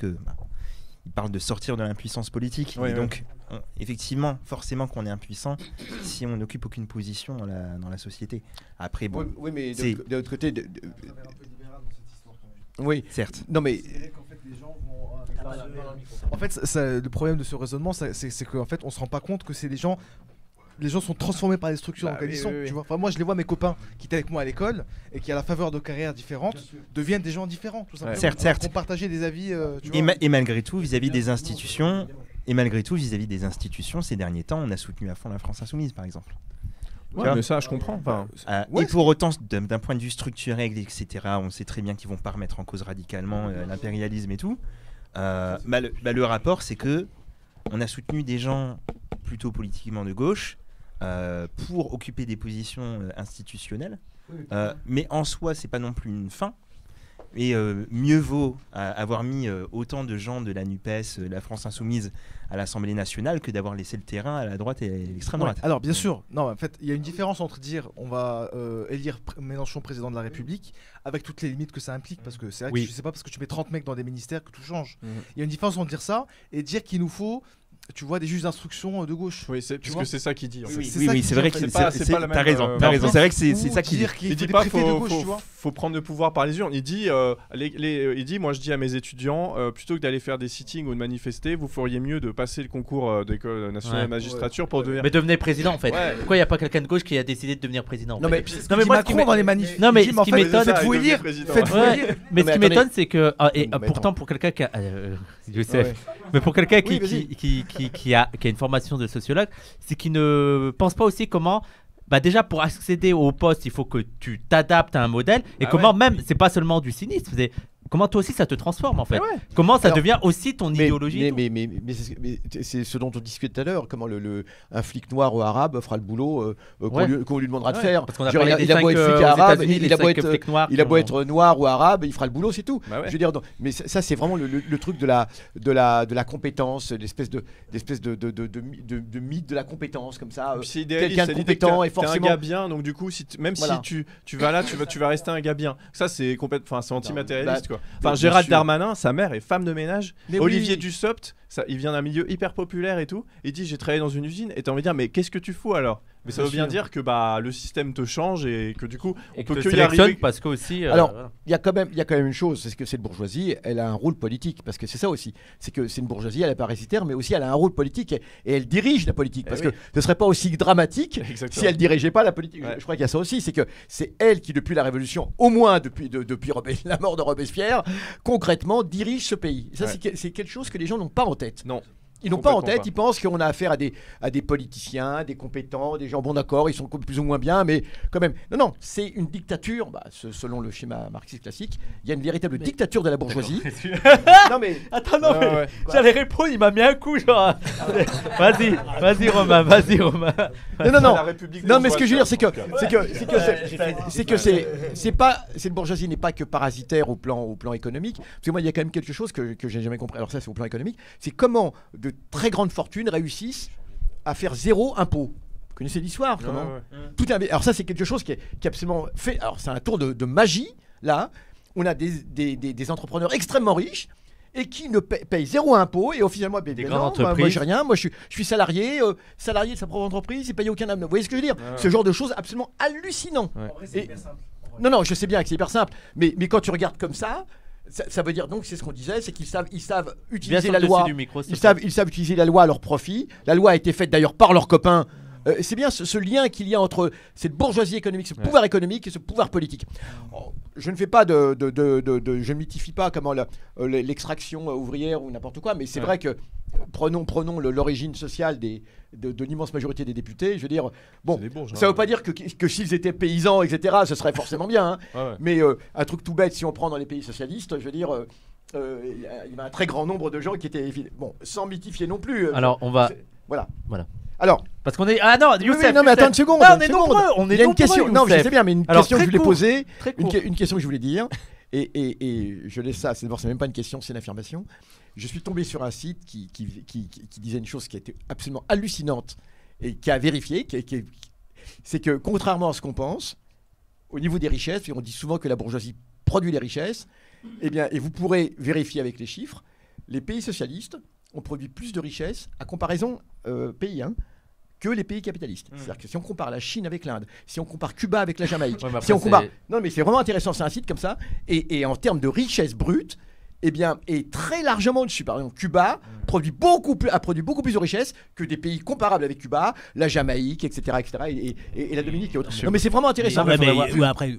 Qu'est-ce que c'est que la richesse? Ouais, voilà, c'est ça que j'allais dire. Je veux dire, une femme qui élève ses enfants, c'est pas considéré comme la création de valeur. Oui, mais donc c'est ça le problème, tu vois. Je veux dire, ça veut dire créer de la valeur sur le marché. Il est en train de nous dire les pays socialistes sont meilleurs au capitalisme que les pays capitalistes. Mais c'est ça. Oui, je veux dire, c'est pas une gloire. Non, mais c'est ça. Non, mais ce que je veux dire, non, mais en termes concrets, cette richesse, elle est happée par la bourgeoisie. C'est que même, peu importe le PIB, mais cette richesse, elle est happée par la bourgeoisie. Si tu prends Cuba, par exemple, Cuba a produit beaucoup plus de richesses. Il y a une répartition qui est beaucoup plus intéressante. En dépit de l'embargo, en dépit de tout cela, Cuba a produit plus de richesses que tous les pays qui lui sont comparables. C'est extraordinaire comme truc. On va continuer. Voilà. Romain, tu voulais faire une remarque? Ouais, alors c'est plus vraiment de. Mais bon, c'était vite fait. Parce qu'en fait, moi, je connais pas tellement la Gannerie. Je connais, mais je n'ai pas lu spécifiquement. Pas personnellement. Non, je le connais pas personnellement. Mais est-ce que c'est pas un truc un peu dévoyé de l'entrisme trotskiste, genre il faut infiltrer. Mais tu vois, c'est pour ça que je dis que c'est dévoyé, parce que l'entrisme trotskiste, malgré toutes les critiques que tu peux en faire, c'était infiltrer les forces de la social-démocratie et de la radicaliser.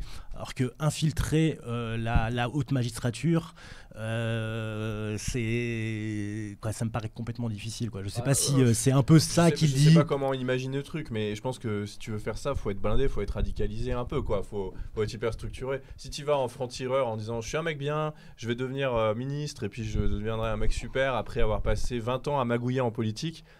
La politique te change. Il y a un chapitre effectivement sur la politique. La politique, elle est bourgeoise, quoi. Elle se fait. Moi, mon expérience de 2 ans à l'Assemblée, ça a été un truc. Je savais que ça serait comme ça, mais le vivre, je me suis dit c'est encore plus marxiste que j'imaginais, quoi. C'est-à-dire vraiment, t'es à l'Assemblée nationale, le bâtiment te change, les gens que tu changes, les interactions te changent. Tu deviens hors sol en 2 semaines.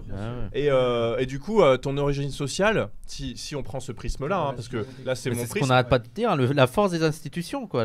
Et la police, c'est l'exemple parfait de ça. C'est que quelqu'un de pas raciste, il peut devenir raciste rapidement dans la police, quoi. Et tu vois, quelqu'un qui a pas de mépris de classe et tout, à l'Assemblée, il se met à avoir du mépris de classe, il se met à être complètement hors sol et à s'en foutre de tout, tu vois. Et ça, j'ai l'impression que c'est tout le temps sous-estimé. Non, mais en plus de faire de l'entrisme, moi c'est ça que je voulais dire, faire de l'entrisme dans une association social-démocrate qui a quand même encore un lien avec le mouvement ouvrier, mais qui, tu vois, on peut créer une espèce de rapport de force. Moi je sais pas, tu vois, le Grèce, non pas le Grèce, c'était l'extrême droite, c'est le truc de Chevènement là qui était le CRS, tu vois, qui infiltrait le Parti socialiste pour mettre un peu de marxisme là-dedans. Alors oui, de façon très critiquable, tout ça, mais voilà, c'est pas du tout pareil que d'essayer d'infiltrer la police, tu vois.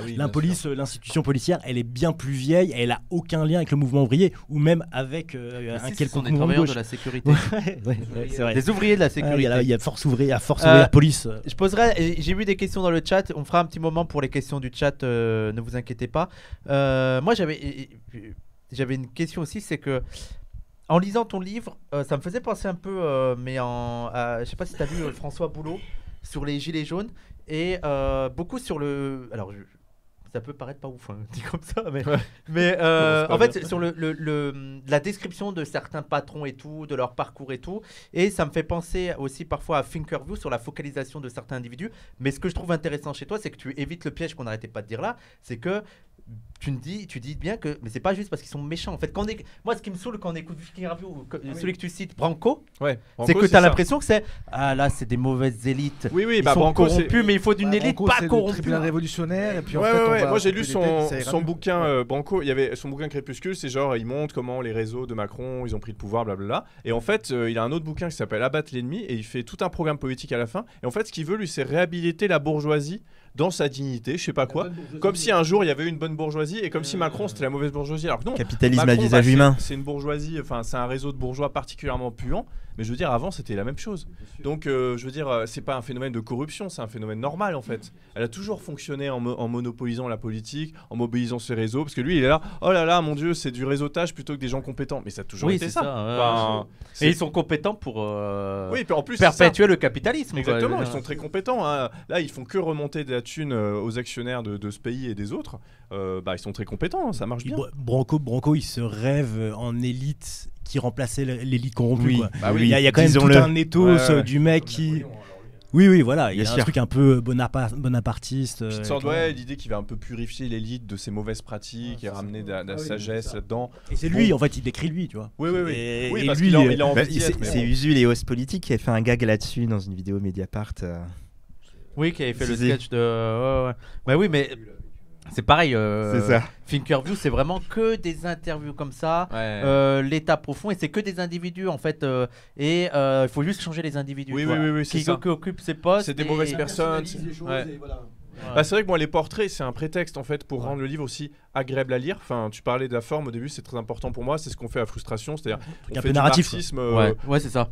Hyper lisible quoi. Et du coup, les portraits, c'est intéressant parce qu'il y a un côté un peu romancé. Enfin, moi, j'aime bien raconter l'histoire de ces patrons, me foutre de leur gueule. Il y a de ça aussi. Hein. Il s'agit quand même de les ridiculiser. Le bouquin sert à ça et pas de dire, de pas faire une hagiographie de plus. C'est vraiment les ridiculiser, dire qu'ils ont eu tout le fric de papa, qu'ils ont dépecé les entreprises publiques. Enfin, en fait, à la fin, c'est un peu des tocards. Mais derrière, j'accuse pas ces individus. C'est vraiment la classe sociale. Je ramène tout le temps la question de la classe, quoi. Mais bon, je pense que c'est important de l'incarner. Enfin, il y a toujours ce truc qu'il faut incarner. La lutte pour des les gens classes, aussi, parce que sinon c'est très théorique, quoi. Mais moi, j'ai l'impression, c'est pour ça que je te posais tout à l'heure la question de Bourdieu, parce que tu vois, moi je me suis politisé dans les années 90, tu vois, je suis quand même pas si jeune que ça, et il y avait vraiment un truc comme ça, c'est un peu de l'hégémonie Bourdieu, quoi. Fin ou milieu de l'altermondialisme, tout ça. Années 90. Ouais, années 90, Bourdieu, Serge Alimi, Le Monde Diplo, Mermet. Et par exemple, tu vois, ça me fait penser un peu à ça. Je sais pas si tu voyais, tu sais, PPLP, tu sais, c'était qui faisait de la critique, critique des médias. Et moi, je sens un peu dans Frustration qu'il y a toute cette influence critique des médias des années 90. Avec ce côté un peu mordant, incisif, tu vois, la laisse d'or du journalisme, tu vois, il y avait... Et dans Frustration, il y a un peu cette vibe-là. C'est pour ça que je sentais un peu cette vibe bourdieusienne. En tout cas, c'est... En tout cas, c'est... Nous, on travaille à délégitimer les classes dominantes, quoi. Donc, c'est vraiment se moquer d'eux. Et dans le bouquin, moi, j'appelle ça apprendre le mépris de classe. Parce qu'en fait, eux, ils l'ont. Et nous, il faudrait qu'on l'ait aussi. Ça. Et on l'a pas assez, en réalité. Même les gens de gauche sont pas assez. Bah oui. Ils ont toujours cette idée qu'il y a quand même un bon patron, etc. Non, c'est vraiment les dégitimer. C'est-à-dire, ils sont pas plus compétents, ils sont pas plus forts, plutôt moins. Ils sont assez ridicules et on pourrait vivre sans eux. Et ça, c'est pour moi, j'ai pas l'impression de l'entendre assez, en fait. Mais il y a eu quand même... c'est peut-être... Parce que l'archétype de tout ça, c'était Nanar, Tapi. Ouais. Bah oui. Dans les années 80. Mais t'en parles d'ailleurs.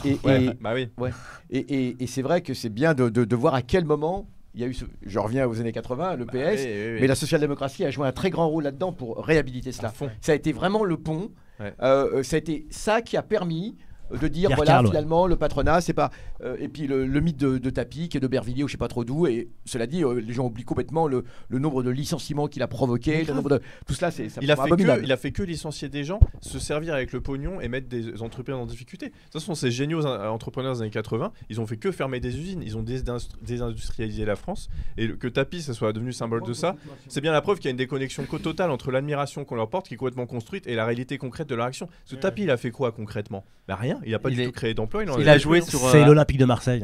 L'Olympique de Marseille, il a joué aussi sur un antiracisme moral aussi pour se donner. Mais comme toute la gauche. L'opposition à Le Pen, tu vois. Voilà. Mais je veux dire, sur le plan économique et financier, il n'y a rien à. Il n'y a rien à en retenir en fait. Même l'Olympique de Marseille. Ils ont un talent, c'est qu'ils ont réussi. Dans la division du travail vertical, ils ont réussi en fait à ils ont réussi à identifier les outils qui leur permettraient de grimper. En fait, leur principal talent, c'est d'avoir réussi à devenir des patrons en fait. Ouais, et puis à être valorisé pour ça. Et à créer une mythologie, tu vois. Il y a la mythologie du patron de gauche. Moi, je voulais te poser une question. C'est pour ça que le PS a joué un très très grand rôle là-dedans. Je voulais te poser une question qui a pas grand chose à voir avec ce qu'on était en train de dire. Ouais, mais on peut parler, un c'est peu- pas forcément du livre. Non, c'est sur le bouquin. En fait, je me demandais si dans le bouquin tu parlais de la question de l'école. Je m'explique. De Il la me quoi semble- L'école. De l'école. L'institution scolaire. Parce J'ai qu'en compris fait, du bacon. Je me suis dit, quel rapport c'est pas le sujet. Non, parce qu'en fait, dans la rhétorique bourgeoise et dans le logiciel bourgeois en fait de la réussite, la question de l'école joue un rôle important qu'il me semble d'autant plus important d'aborder que dans les milieux de gauche que moi je connais en tout cas, on n'en parle jamais. On n'en parle jamais si ce n'est pour en faire en fait l'éloge, mais toujours dans des termes qui en fait sont largement récupérables par le discours bourgeois. C'est le mérite, la discipline, tu vois, le rapport au prof, le travail, l'effort, le mérite, etc. Enfin, c'est exactement la même rhétorique. Et c'est la chance pour tout le monde, l'égalité des chances. L'égalité des chances. Enfin, cette rhétorique-là, Merci en fait, Fabien, Le côté merci beaucoup. ascenseur social. elle est dans la bouche de tous les profs. Alors, je Elle voudrais. est dans la bouche de tous les profs qui sont militants, même d'organisations militantes de gauche très radicales. Tu vois. Oui, Avant que tu répondes, je voudrais juste faire un gros merci à Fabien qui a 128 abonnements offerts. Merci beaucoup Fabien, tu régales. Merci beaucoup. Nicolas. Je me demandais si t'en parlais. Ouais, notre alors, principal, c'est un peu notre petit Bolloré à nous, quoi. Notre Bernard Tapie. l'école, c'est un énorme problème. Parce qu'en fait, en France notamment, toute une partie de la légitimation des classes dirigeantes, c'est par l'école, c'est par les grandes écoles. Parce qu'en fait, c'est parce qu'ils sont passés par les grandes écoles. Et donc, du coup, avec ce mythe de la compétence, quoi. C'est des gens brillants. On dit tout le temps ça, moi, ça me rend fou. Quand on entend ça de Bruno Le Maire et tout, Bruno Le Maire, il a fait tout. Il a fait Sciences Po, l'ENA, il a été étudiant jusqu'à ses 29 ans et tout. Et donc, du coup, on dit le mec est brillant. Alors que le seul truc qu'il fait, c'est demander aux entreprises de faire des efforts. Je n'appelle pas ça être brillant, quoi. Et de faire remonter le pognon en haut en créant des nouveaux crédits d'impôt pour les boîtes. Donc ouais, moi je pense qu'il faut dégommer ce mythe de la compétence. Faut aussi dévoiler ce qui se passe dans les grandes écoles. Ça, on le fait pas mal, la frustration. Nous, dès qu'on peut, on met des taquets aux grandes écoles. Parce que c'est quand même un système fou, les grandes écoles. C'est des trucs. Et les prépas, c'est pareil. En fait, ça coûte hyper cher aux contribuables. Et c'est les riches qui en profitent. Donc en France, tout le monde paye pour l'éducation des bourgeois. Parce qu'en fait, c'est eux qui les monopolisent. Ah ouais, on paye pour les grandes écoles. Ah ouais, bah oui. Ah oui. ouais. Je vais me révolter, c'est bon. Non mais on a... Je savais même pas ça, j'étais pas au courant ça. Je me suis pas posé la question en fait. non, mais en plus, souvent le coût moyen par étudiant, c'est proportionnel à la composition sociale des formations. L'apprentissage, ça coûte que dalle, tu mets que les enfants d'ouvriers. L'ENA, t'as que des enfants de bourse, ça coûte hyper cher aux contribuables. La fac a plus d'argent parce que maintenant il y a les ouvriers dedans. Voilà, Ils sont payés. La fac, c'était le truc des élites dans les années 60, mais ça l'est plus du tout maintenant. Donc c'est complètement un étudiant de fac, il coûte, je crois que c'est un tiers moins cher qu'un étudiant de prépa par exemple. Donc en fait, il faut vraiment. Ah ouais. Mais moi je pense pareil, c'est des trucs qui sont pas aboutis à gauche. C'est-à-dire, moi ça m'est arrivé de dire à effectivement des gens de gauche, faut supprimer les grandes écoles. Il y a pas de. Ils sont là, non quand même parce qu'on a besoin d'élites compétentes et tout. Mais non, c'est pas ça qu'on apprend dans les grandes écoles. Les grandes écoles sont intrinsèquement liées au fait que cette élite est bourgeoise. C'est parce qu'on y apprend le réseau, on y apprend l'entre-soi, la perpétuation, le storytelling, enfin tout ce qu'on vomit par ailleurs est appris dans ces trucs-là. Donc il n'y a pas d'autre solution que les faire péter. Et puis aussi même l'école elle légitime la division entre le dit travail manuel et le travail intellectuel. Enfin, en fait il y a rien qui va parce que l'école dès le début elle légitime le fait qu'il y en a qui vont diriger sous prétexte qu'ils maîtrisent des savoirs académiques et d'autres qui vont travailler parce que ils ont que des savoirs dits manuels. Enfin, donc à la base tout est pété. En fait dès le collège quand tu commences à faire de l'orientation en apprentissage ou ailleurs tu crées des classes sociales quoi. Ouais, mais alors pour en enchérir là-dessus, il y a quand même en France, on a quand même des tendances particulièrement lourdes là-dessus. On est, si j'en crois les statistiques, on est le pays de l'OCDE où la classe sociale des élèves est la plus déterminante dans leur scolarité. Et en fait aussi, de plus en plus, en fait, avec le temps, la bourgeoisie, elle a resserré le peu de marge qu'il y avait pour que les prolos aillent dans ces écoles-là. Je prends notamment un exemple, à Polytechnique, il y a 0% de fils de prolos à l'école. Pourquoi ? Comment ça s'est fait ? Ils ont augmenté, alors que pourtant on pourrait se dire que les filières où il y a le plus de bourgeois et où potentiellement les prolos pourraient le plus réussir, c'est les maths, c'est les matières scientifiques, les maths, la physique, où il y a moins besoin d'un capital culturel, où les élèves, il y a un peu plus de mecs de quartier et de fils ouvriers dans les prépas scientifiques. On pourrait se dire, normalement, il devrait au moins y avoir 10-12% de fils de prolos là-bas. Mais comment ils ont fait ? Ils ont fait ça, en fait, ils ont renforcé le coefficient des matières de français dans les concours pour accéder à Polytechnique. Donc du coup, pour vérifier quoi ? Enfin, ils ont augmenté social. Donc Dans ils ont une de ils ont augmenté l'écrit pour voir qui avait la culture légitime de la bourgeoisie, ils ont augmenté l'oral pour voir qui savait parler comme un bourgeois. Et depuis, il y a 0% de fils de Cela dit, de avant fils de c'était le prolo. cas aussi, il y avait 0%. Je veux dire, je sais Je pas pense si avant il y avait beaucoup de. Mais peut-être qu'ils de fils commençaient d'ouvriers, petit à petit Je pense à. qu'il y avait un peu plus et que grattiner. du coup, comme ils ont vu qu'il y en avait Ah oui, trop. Ils ont oui, lit c'est chaud- ça. ils ont Et lit pour- chaud-froid de la gagnerie, ils ont C'est dit ça. peut-être qu'il faut Non, aller parce que- là-bas. Non, mais pourquoi Non, mais pourquoi Ils ont vu l'embrouille, il fallait. Pourquoi je parle de Polytechnique en particulier? Parce que Polytechnique forme les patrons, notamment des secteurs industriels stratégiques pour la bourgeoisie Ouais, française. comme l'armée. Ça va être les boîtes sont dirigées, c'est Total. Ça va être les patrons de c'est Total, les patrons de Polytechnique. Safran, l'armement, L'armement, etc. bien sûr. Dassault, T'as tout raison, ça. ouais. Il faut pas mettre n'importe qui C'est là-dedans. ça, ouais. Il y a pas droit. Ouais, Nous, on ouais, a un infiltré, on dira pas qui. Nous, on a un infiltré, on a eu de la chance, mais Ah, tout le monde n'a pas, je le tout le monde connais. n'a pas des infiltrés, tu Je le vois. connais. Donc il est bourgeois alors. Ah, il a deux. Bah oui, bah non, mais attends, mais on va pas dire son nom, mais il est malade lui. J'ai dit personne pour le moment. Mais donc il est bourgeois. Alors, mais pour poursuivre sur l'école, il y a aussi l'autre idée, c'est que bon, en théorie, l'école auparavant n'avait pas une finalité directement économique, tandis que on a vu avec le temps. Ça se discute, hein. Bah, au départ, on dit que effectivement, on va généraliser l'enseignement pour permettre aux ouvriers d'avoir une culture minimale qui leur permette au moins de comprendre les directives dans l'usine, etc. Toutes ces choses-là. Non, mais je suis bien d'accord. Mais finalement, au bout d'un moment, on avait une école dont la finalité n'était pas directement. Sauf l'enseignement professionnel. Sauf que de plus en plus, l'enseignement même général, et c'est comme ça qu'on justifie l'évolution de l'école et les réformes à venir, on veut que l'école soit... Vous savez, tu sais bien, on veut raisonner maintenant par bassin d'emploi. C'est-à-dire qu'aujourd'hui, les lycées vont être liés à un bassin d'emploi, vous voyez. Et puis il y a tout un vocabulaire aussi, cette langue Ça qui fait longtemps que s'infiltre ce partout. discours, Savoir se vendre, etc. il s'infiltre. Tout ce vocabulaire qui est venu aussi dans les années 80. Il faut savoir se vendre, il faut savoir l'offre politique, même pour la politique, on parle d'offre politique maintenant, de tout ce vocabulaire capitaliste qui... Dès le 6e, on te demande ce que tu vas faire plus tard. Oui, et puis surtout aujourd'hui, Dès la l'éducation primaire, nationale hein. veut s'orienter. Alors, soi-disant, c'est pour le bien des élèves, c'est pour qu'ensuite il y ait des débouchés à leurs études. Ouais, Alors, ouais. du coup, on va soumettre complètement l'enseignement aux besoins du capital. Ah oui, c'est et ça, ça. c'est une tendance qui est absolument Mais en hallucinante. ce moment, il y a la réforme des lycées pro qui est Bah une oui, réforme c'est terrible. ça. Quoi. Parce qu'en gros, c'est substituer le lycée, enfin remplacer ça par de plus en plus d'alternance, c'est-à-dire faire un enseignement qui soit fait en fait par les patrons, hein, ni plus ni moins. C'est ça. Bah, c'est le Généraliser logique les- de les renforcement de stages. l'apprentissage, Ouais, ouais, etc. voilà, l'apprentissage Généraliser les à stages, foison, augmenter les temps de stage, etc. Donc, moins d'enseignement dans l'école. L'alternance aussi, c'est cette l'alternance, logique-là c'est aussi. ça, ouais, ouais. On te fait, c'est les patrons qui payent, en gros, qui payent l'école aux élèves, mais du coup, ça leur permet de payer pas de payer de cotisation sociale. Exactement. Donc ça du Ça coup, revient moins cher à l'éducation nationale parce Ouais. qu'ils ont moins de cours. Bah comme ça. oui, oui. Alors, en même du temps- coup, on a des élèves qui travaillent, qui ne touchent même pas pour leur retraite Ouais. et leur chômage, quoi. Ouais, c'est fou. En même temps, ça c'est quoi, l'école a été structurée Oui, comme c'est la ça. fonction de Non, mais l'école. attention, C'est la fonction de attention, l'école je connais- depuis. non, mais attention, Non, mais je veux mais dire, par exemple, tu vois, mais non. non, mais attends.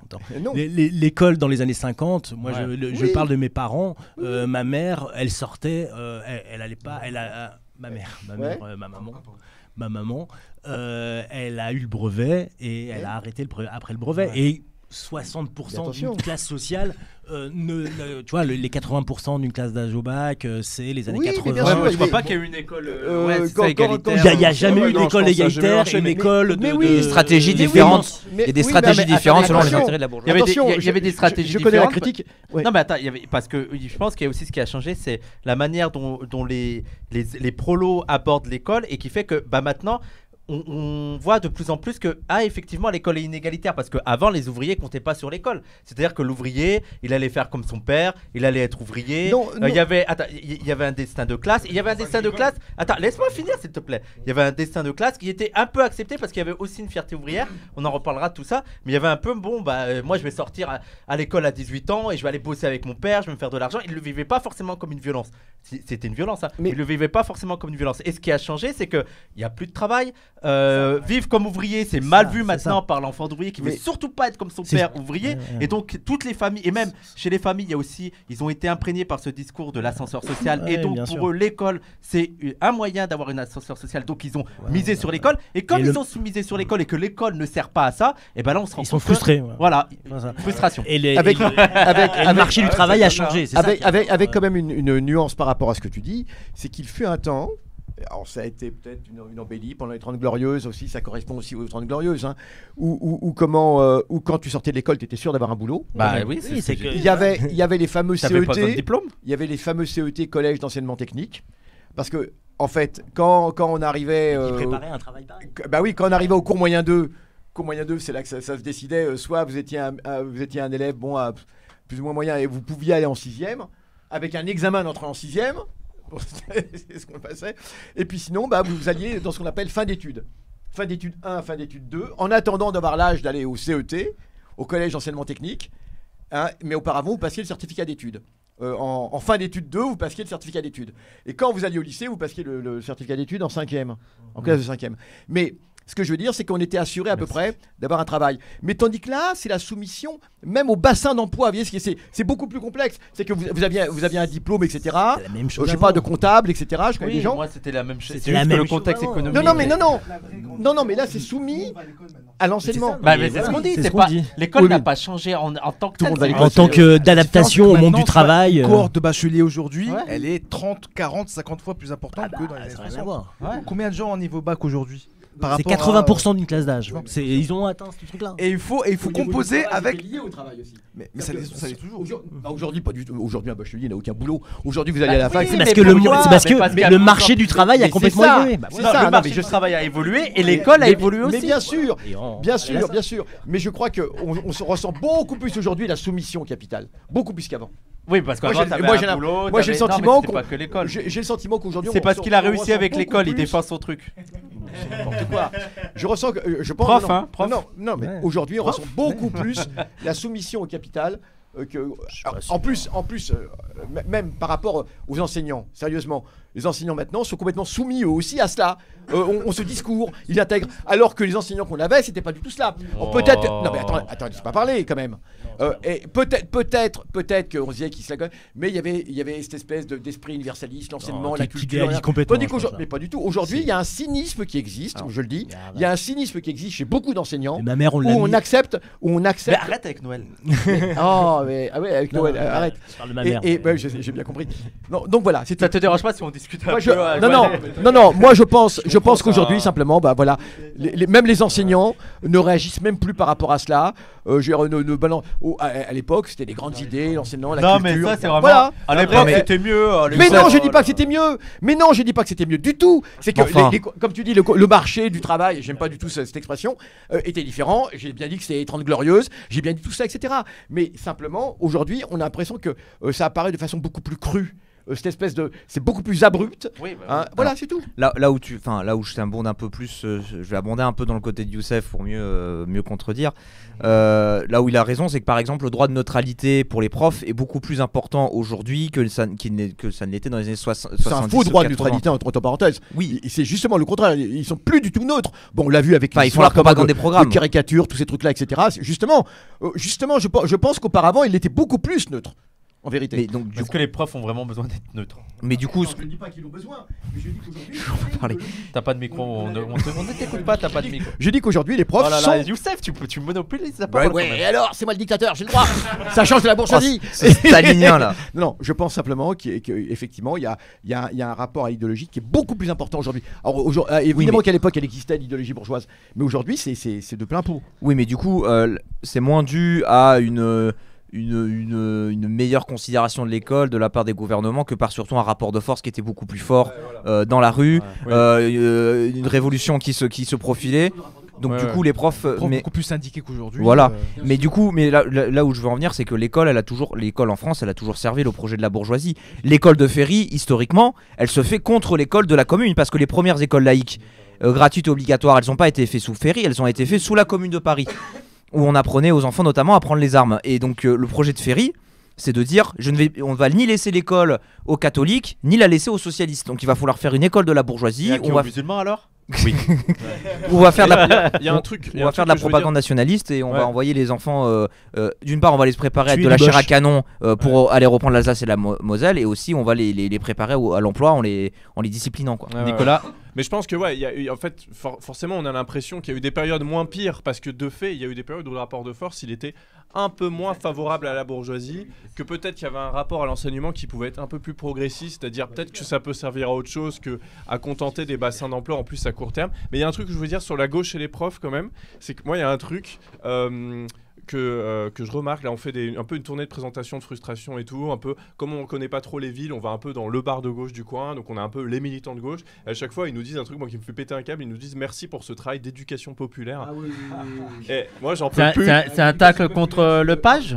Bah non, je sais pas pourquoi on dit ça, mais non, mais moi l'éducation populaire, oui, c'est un vrai truc qui s'organise. Historiquement, c'était les ouvriers qui s'éduquaient eux-mêmes et tout. Et moi, j'aime pas quand on nous dit ça. C'est pas parce que t'es de gauche et que t'écris des trucs que tu fais de l'éducation populaire. Moi, c'est pas comme ça que je vis le truc. Et donc un peu. Et il y a aussi plein de gens. Les questions. Bah, pour moi, c'est plus.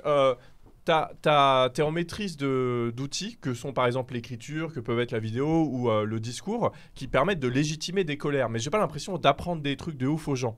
J'ai l'impression qu'en fait, tout ça c'est plus ou moins su, mais que par moment c'est bien d'avoir une preuve, que ça te fait du bien d'avoir un bouquin qui va dans ton sens. Moi, la première fois que j'ai lu Bourdieu, j'ai pas eu l'impression, j'ai plus eu le truc de genre, mais putain, mais oui, c'est ça. Ouais.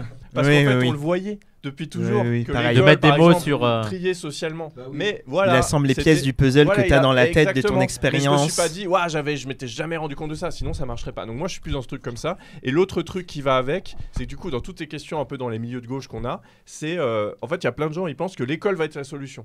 Et ça me rend fou aussi. C'est-à-dire, ils disent, oui, pour nous, c'est mort, mais on va éduquer les gens et progressivement, ils deviendront anticapitalistes. Mais n'importe quoi. Enfin, l'école, ça a jamais été ça. C'est pas, enfin, ça apporte des trucs, mais c'est pas. Alors, moi, ça me rend fou parce que quand on dit ça, du coup, c'est aussi un rapport très surplombant que la gauche a avec les classes laborieuses. Laissez-le finir, s'il vous plaait. Laissez-le finir, s'il vous plaît. Non, mais voilà. C'est dur ici, Nicolas. C'est la guerre. Ah, mais je me bats. Je me bats. On peut plus respirer, mais vas-y, continue. Non, en plus, j'ai un mal à la gorge et tout, donc si je décède à la fin, ce sera normal. Mais juste pour dire que ce rapport de surplombance de la gauche par rapport aux classes populaires, aux classes laborieuses, de genre, on va vous apprendre à être des good guys. Bah moi ça je supporte plus, et ça c'est un truc on s'est toujours mis contre ça dans Frustration, même s'il y a un livre c'est quand même un truc un peu surplombant de base, bah, j'ai essayé de faire en sorte que le livre soit le moins possible comme ça.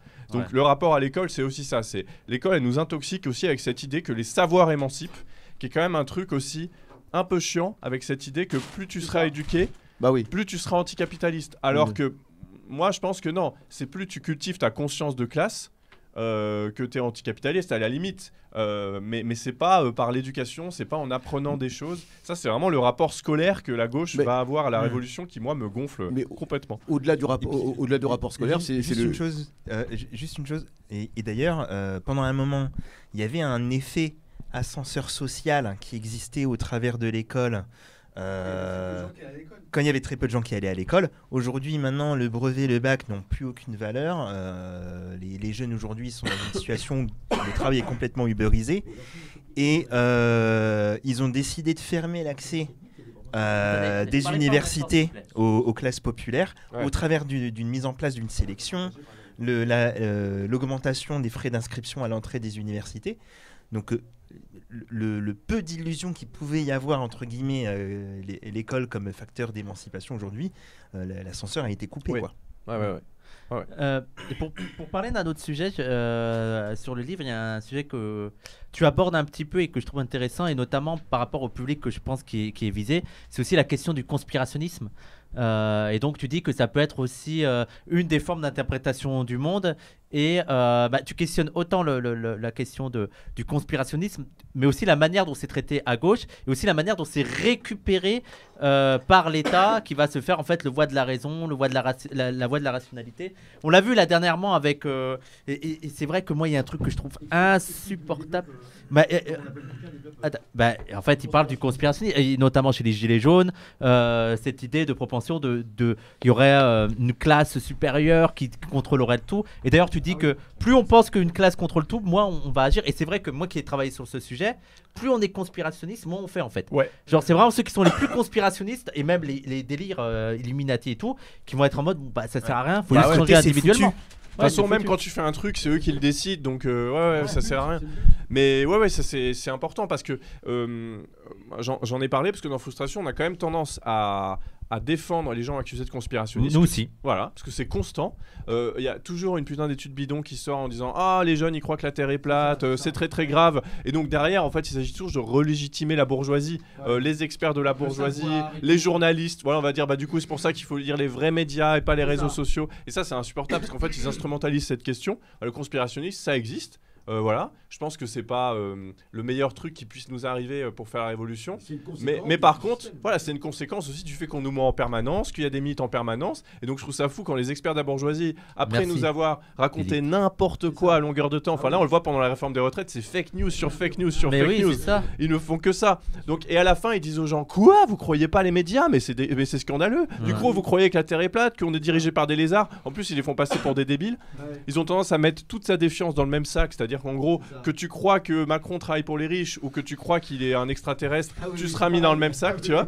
Et du coup, donc on les défend. Et après, ce qui est vraiment important, c'est de se dire, bah non, qu'effectivement. Merci omelette du fromage. Bah, c'est pas un petit groupe qui maîtrise tout, parce que ça serait particulièrement plombant, et c'est pas comme ça que ça se passe. Et que si on pense ça, effectivement, on n'agit plus. Ça veut dire qu'il n'y a aucune marge, mais que c'est bien un rapport de classe sociale, et la classe sociale, c'est pas un complot, mais ça reprend des mécanismes du complot. C'est ça qui est un peu difficile, c'est que effectivement, les bourgeois, en fait, ils conspirent en permanence. Les notables qui se retrouvent au Rotary Club, etc. Mais même, mais c'est pas un grand complot, c'est les petits complots quotidiens pour arriver à écouler leur camelote, à se vendre leurs entreprises, à choper un marché public. Ils font ça en permanence. À faire passer leurs éléments de langage auprès des mais en fait, ce qui m'étonne, c'est que en ayant travaillé sur le sujet, c'est que je me dis, mais à chaque fois, d'accord, pour vous le conspirationnisme c'est pas bien, on est d'accord, mais à chaque fois qu'on étudie, ça part d'un constat qui est lucide en fait, qui est un peu un constat qu'on ne peut pas nier, c'est que le monde c'est de la merde. Et en fait, t'as des gens qui le monde c'est de la merde, et comment ça se fait que c'est de la merde? Pour eux, ils vont aller dans des explications simples.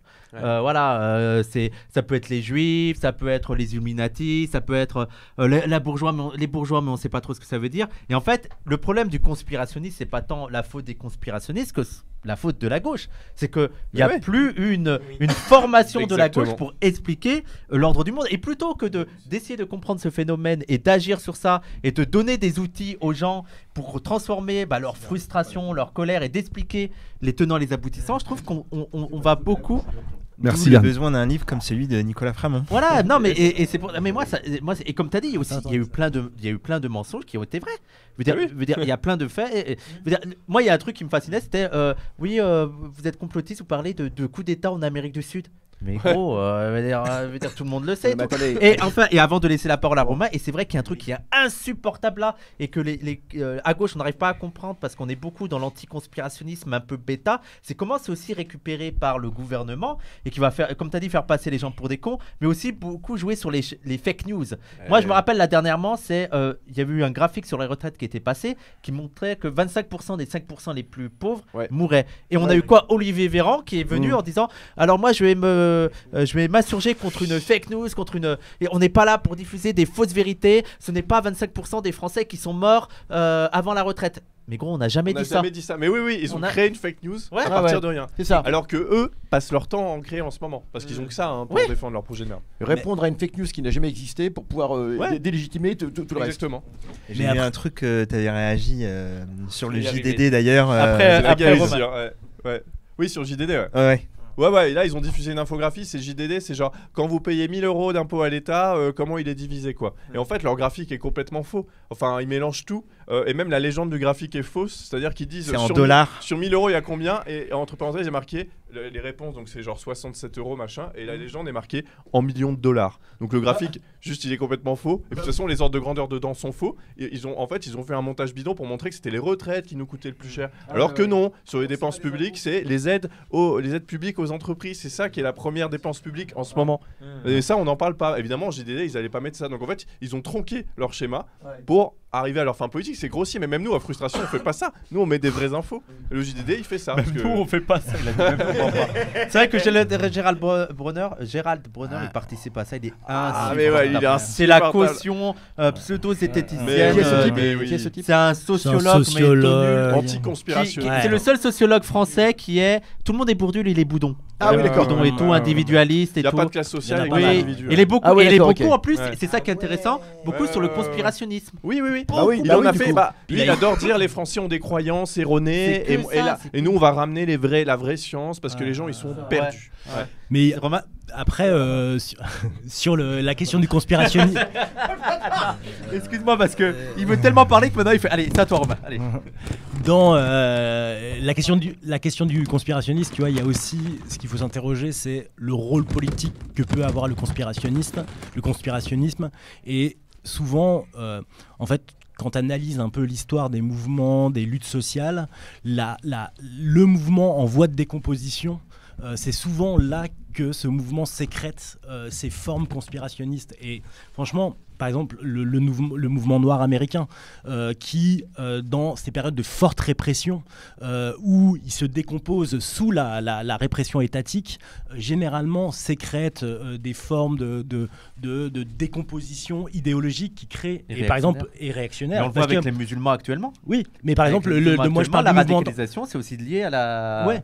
Voilà. À la répression. Ouais. Et souvent, par exemple, moi je parlais du mouvement noir américain parce qu'il y a eu, même après ça s'est ressenti dans le rap, les premiers grands leaders du rap américain avaient des takes un peu conspirationnistes parce qu'ils écoutaient ces leaders des mouvements noirs qui étaient plus dans sa phase ascendante des années 70, voilà. Et les gilets jaunes, ça c'est symptomatique de ça. La grande époque des gilets jaunes où c'était très fort, où on parlait de services publics, et le mouvement du gilet jaune en décomposition, t'allais dans les manifs gilets jaunes, c'était les gouvernements pédophiles, on vous vaccine, tu vois, une espèce de délire total. Le mouvement anti-vax aussi, c'est ça, qui non, était mais très c'est ça, populaire. Et très antisémite. Et même des trucs même contre-culturels, tu vois, la contre-culture des années 70, même le mouvement hippie, qui a représenté une espèce de contre-culture incroyable, et ça s'est décomposé en New Age,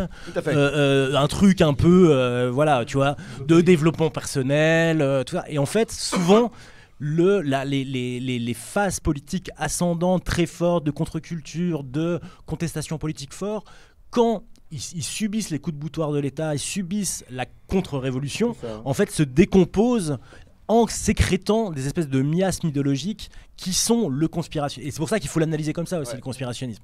Comme Oui, mais alors cette décomposition qui vient d'un échec aussi. C'est ça aussi, c'est qu'il y a un échec. Oui, il y a un échec. C'est un échec. C'est ça pour ça qu'il faut. Parce que tout à l'heure on disait la gauche ne fait plus le travail. C'est pas que la gauche ne fait plus le travail, c'est qu'il y a eu le triomphe du capitalisme. Ouais, mais la gauche a abandonné. Moi, c'est pour ça quand je dis il y a les conspirationnistes qui prospèrent, c'est parce que, on va dire, la gauche anticapitaliste. Soit elle est très, on va dire, groupusculaire, c'est-à-dire qu'elle se parle qu'entre elles. Enfin, j'imagine, voilà, quand tu as des gros débats internes à GeoNPA, tu passes ton temps à convaincre tes camarades du NPA, t'es pas tourné vers la population, c'est quand même ce qui se passe. Et puis ensuite, c'est la gauche social-démocrate qui, du coup, a pas vraiment une critique radicale du capitalisme, mais du coup, sa critique, je trouve, du capitalisme, mais elle manque de cohérence. Parce que si tu dis il y a les gentils patrons et les méchants patrons, c'est pas convaincant. C'est un peu ce que j'essaie d'analyser dans l'intro. C'est que pourquoi le discours lutte des classes il s'est perdu. C'est parce qu'il est encore utilisé, mais sous des versions vraiment soit hyper radicales et universitaires, incompréhensibles pour le commun des mortels. Et ça, on va dire, c'est les débats de théoriciens marxistes qui vont avoir des bancs empoulés dans des maisons d'édition où c'est écrit en tout petit. Alors, grand bien leur face, mais... Ouais, force est de constater que ça n'a pas la fabrique. Ça n'a pas de répercussion. C'est plutôt Delga, c'est plutôt édition critique. Non, mais il y en a des. Moi, je trouve des marxistes beaucoup. Si t'es un marxiste hardcore, t'es content de lire des bouquins de débat interne, mais sinon, au stade où on en est, moi je pense que c'est pas la priorité. C'est pour ça, moi je fais un bouquin qui n'a pas de référence à Marx, qui est pourtant marxiste, mais c'est juste pour moi la priorité là, c'est de diffuser les grands moves du marxisme dans la population parce qu'ils ont été perdus. Mais alors, c'est peut-être là où on va relier avec la fabrique et puis avec un bouquin qui vient de paraître à la fabrique, un petit bouquin vert. Non, mais sans vouloir mettre absolument de l'antiracisme là-dedans, mais moi je pense qu'il y a eu le triomphe de l'idéologie dominante, elle a triomphé, et pourquoi ce discours de la classe aujourd'hui devient abscon, c'est qu'il y a une partie de la classe qui a été abandonnée en cours de route. Enfin, il y a une partie de la classe ouvrière qui a été abandonnée en cours de route, justement les barbares, et des gens qui voilà pourquoi est-ce que ce discours marxiste n'a pas prise dans les quartiers populaires? Il y a ça aussi. Et ça tient à cette rupture, à cette grande. Il y a eu une grande rupture, je veux dire. Mais est-ce que déjà il est diffusé? Parce que moi j'ai pas l'impression. Alors, parce que c'est pas des militants de la France Insoumise qui diffusent un discours de lutte des classes. C'est pas leur rhétorique. Oui, mais je vois pas qui le diffuse en fait. Non, mais même justement, ça revient à l'idée de si les gens savaient, ils feraient. Non, c'est que on a essayé. Enfin, ce qui nous concerne à notre tout petit niveau. Hein, on a essayé. Et à l'époque du Parti des Indigènes de la République. Et franchement, ça glisse. C'est-à-dire que les gens sont complètement ailleurs. Ils sont complètement ailleurs parce qu'il y a deux mondes qui sont créés. Il y a deux mondes qui sont créés. Ils sont dans un monde avec des référents particuliers, avec des références particulières qui n'ont plus rien à voir avec nous qui avons encore un long travail à faire. Un petit logiciel marxisant. Et ça, c'est un vrai problème. Alors, je vais dire ça là-dessus. Et puis surtout, pour les complots, alors... C'est vrai, les complots, en fait, l'histoire est pleine de complots. D'ailleurs, ce qui m'étonne, c'est que les gens sont étonnés. Je pourrais vous en citer 20, là, à la suite, je ne vais pas le faire. Je vais pas le faire, rassurez-vous. Mais il y a quand même 2 que je veux absolument vous citer. Mais des complots... non, parce qu'ils ne sont pas connus et ils sont extraordinaires. Savez-vous... Non, mais c'est très sérieux. Je veux dire... Alors, le déclenchement de la guerre du Vietnam. Vous savez comment la guerre du Vietnam se déclenche? Avec une fake news. Laquelle, la première ou la deuxième? Celle des Américains, oui, pardon. Ah, c'est pas l'avion, le bateau bombardé là? Non, alors aujourd'hui, on va vous dire, c'est n'importe quoi. Non, c'est un bateau espion de la CIA qui est au large du Vietnam, d'accord, et qui espionne le Vietnam. Il n'y a pas de guerre. Et puis donc les gardes-côtes vietnamiens le repèrent et vont essayer de le repousser. Et le lendemain, ça devient un paisible cargo de commerce américain lâchement attaqué. Par des vedettes nord-vietnamiennes. Ouais, mais 1 million de morts, 1,5 million de morts. Youssef, le problème, ce serait de faire croire que c'est dû à ça. Mais voilà, c'est ça. Non, mais attends, mais je vous signale qu'à l'époque, on dit que c'est dû à cela. Oui, mais d'accord, mais je veux dire, c'est pas ça qui a amené. Youssef, oui, bah non, mais il faut être précis. Non, mais c'est comme la Première Guerre mondiale. Je vous parle de complot. Le complot, ça a été de faire croire aux gens que ça venait de là. Voilà. Première Guerre mondiale. Oui, mais c'est ça qui a enclenché. Oui, mais c'est j'ai pas dit qu'il a enclenché. J'ai dit officiellement. Oh là là. Non, mais qu'est-ce que c'est? Non. Mais Youssef. Évidemment, personne. Tout le monde sait que. Youssef.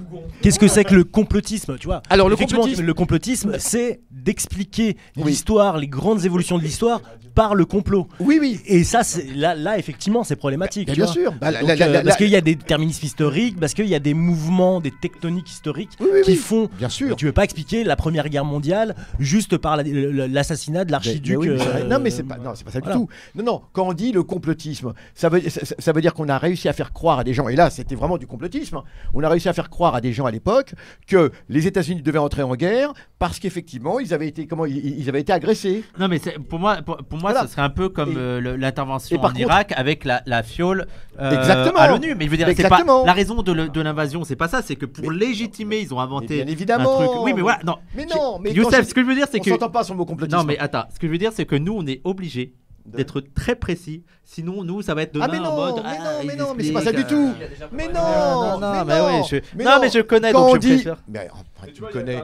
Mais non. Alors bien dans le micro par contre. Ouais. Dans le bouquin, je parle d'une théorie conspirationniste antisémite qui a quand même gangréné l'anticapitalisme et qui continue de faire. C'est tout le délire autour de la famille Rothschild. Ouais. C'est-à-dire que la famille Rothschild, c'est une grande famille du capitalisme, mais comme il y en a des centaines d'autres, mais il y a une surfocalisation sur eux.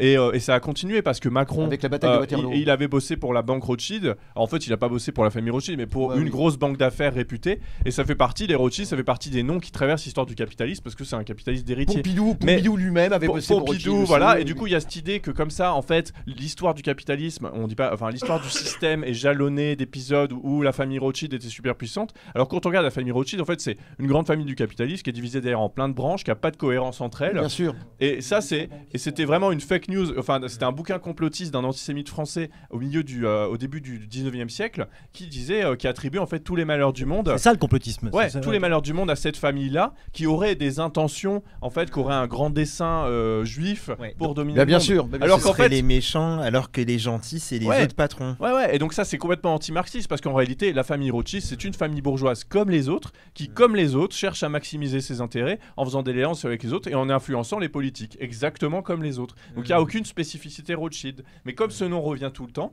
eh ben, tu peux complètement transformer ce qui peut être une banale critique capitaliste d'une grande famille bourgeoise en critique antisémite, quoi. L'origine, c'est la bataille de Waterloo. Vous savez, Et voilà, l'origine, exactement. Et l'origine, avec le sémaphore. la fake news, ça a été de dire qu'ils avaient créé un ils ont appris mouvement les premiers, spéculatif. le résultat de la bataille de En fait, Waterloo. ils se battent pour savoir qui c'est qui va le dire en premier. Ah ouais. Mais on sait que vous le savez tous les deux. Honneur à l'invité, hein, honneur à mais l'invité. Non, Non mais en gros ils ont fait croire que un des Rothschild avait fait un move spéculatif sur la bataille de Waterloo. Exactement. Et donc que le type c'était genre de terrible financier apatride qui se servait des malheurs des guerres pour se faire de l'argent. Ce que font absolument tous les évidemment. capitalistes depuis l'histoire du capitalisme de en fait. spéculer, bien sûr de jouer sur les, surtout sur les batailles en cas de guerre, bien sûr. Bah ouais voilà. Enfin, c'est le principe du capitalisme de jouer sur la guerre. C'est pas une spécificité sûr. Rothschild en fait. Mais voilà ça c'est D'ailleurs, hyper j'en ai- important de le j'en ai- dire. Et c'est vrai que dans le bouquin je prends le temps d'en parler parce que le conspirationnisme en fait, pourquoi le conspirationnisme peut laisser place à l'antisémitisme, mais d'ailleurs à d'autres formes de racisme, parce qu'en fait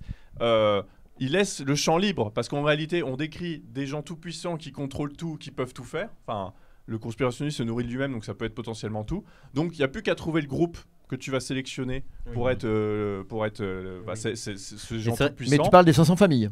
Et donc Tu parles des 500 familles. dans le bouquin. Ouais. Ouais, bah alors les 500 Parce familles. qu'il y a un mythe par rapport à ça. Ouais, tu ouais, sais. ouais, il y a un mythe. Alors, mais c'est marrant parce que les 500 familles, en fait, Parti c'est communiste. Challenge, le magazine qui est un des magazines super bourgeois. Challenge, chaque année, il diffuse le classement Challenge des 500 plus grandes fortunes de France. Donc des 500 familles. Donc moi, je me base là-dessus. C'est la presse bourgeoise qui dit elle-même, elle dit les 500 familles. Voilà. Parce que le Parti communiste, vous savez, le Parti communiste, il y avait une grosse partie de la propagande. Comment ? Oui, c'était les 200, mais voilà, on voulait chiffrer avant la Seconde Guerre mondiale, hein, à l'époque du Front populaire, on voulait vraiment bien focaliser, et on disait que la France, il y a 200 familles qui possèdent la France, etc. Donc il y avait ce truc des 200 familles, et voilà. Il y a le truc aujourd'hui, moi je trouve le truc des 99%, tu vois. Il y a quand même tout ce truc Ça, je trouve aussi. ça beaucoup plus parlant d'ailleurs. Bah tu sais, le 1% des plus les riches. 1%, bah c'était tout pendant Occupy Wall Street, il y avait beaucoup. Et ça, par pareil, exemple, ça fait ce- partie des Je trucs. pense pas qu'il soit Ce 15%. truc n'est pas très pertinent parce que si Non tu mais prends- moi les pour premiers moi c'est 100 assez problématique d'expliquer le capitalisme par comme si les 99% il y avait une espèce d'homogénéité avec un intérêt Même dans les commun, tout 1%, ça. En fait, Et dans c'est les ça. 1%, je pense mais que voilà. c'est dans beaucoup de vos articles qu'en fait on prend conscience aussi d'un truc, c'est qu'en fait dans ce 1%, tu as des écarts dans le rapport à la richesse qui sont absolument démentiels en fait. C'est pour ça qu'ils sont super jaloux entre eux, qui veulent toujours s'enrichir, c'est parce que leurs potes peuvent être 3 fois plus riches qu'eux, ce qui arrive moins dans notre vie à nous. On est quand même sur des revenus, alors certes il y a des différences, mais c'est quand même des ordres de grandeur comparables. Eux, ça peut passer du simple au...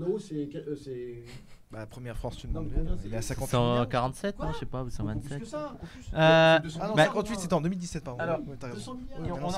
On touche bientôt à la fin.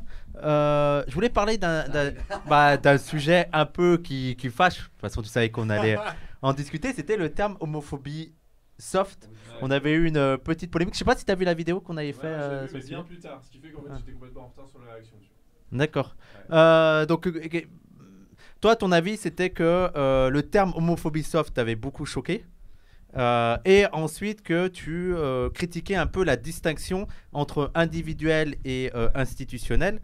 Et Sabrina, t'avais fait remarquer que tu l'utilisais un petit peu pour les gilets jaunes. Est-ce que tu étais d'accord avec la critique ou pas ? Ouais, non, mais c'est vrai que, genre, en exhumant mon tweet sur les gilets jaunes, je me suis dit, bah ouais.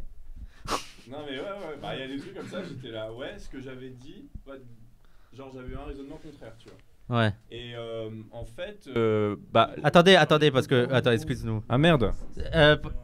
Tape bien sur le micro, peut-être ? Prends celui-là peut-être. Ok. Tiens. On peut expliquer un peu parce que moi je suis pas sûr que tout le monde. Oui, bah en fait, c'était quoi ? C'était Ouria qui parlait d'homophobie avec Dany Eras et d'un coup, elle a eu le malheur, tu sais, dans la discussion de dire que l'homophobie des quartiers c'était une homophobie soft. Et ce qu'elle voulait dire, et ce qu'elle a dit en article, c'est pas encore organisé politiquement et c'est aussi une distinction entre l'individuel et l'institutionnel. Donc pour elle, et en fait, ils ont coupé le passage en mode. Homophobie soft, ça voudrait dire l'homophobie pas grave, quoi. L'homophobie, ça va doux, l'homophobie doux et tout. Alors que pas du tout. Et je trouve qu'il y a eu une réaction de tout le monde sur ce sujet. De l'extrême droite. Pas seulement. Pas seulement. Bah ouais. Mais pas seulement. Toute la gauche en a profité pour taper sur Ouria. Ouais.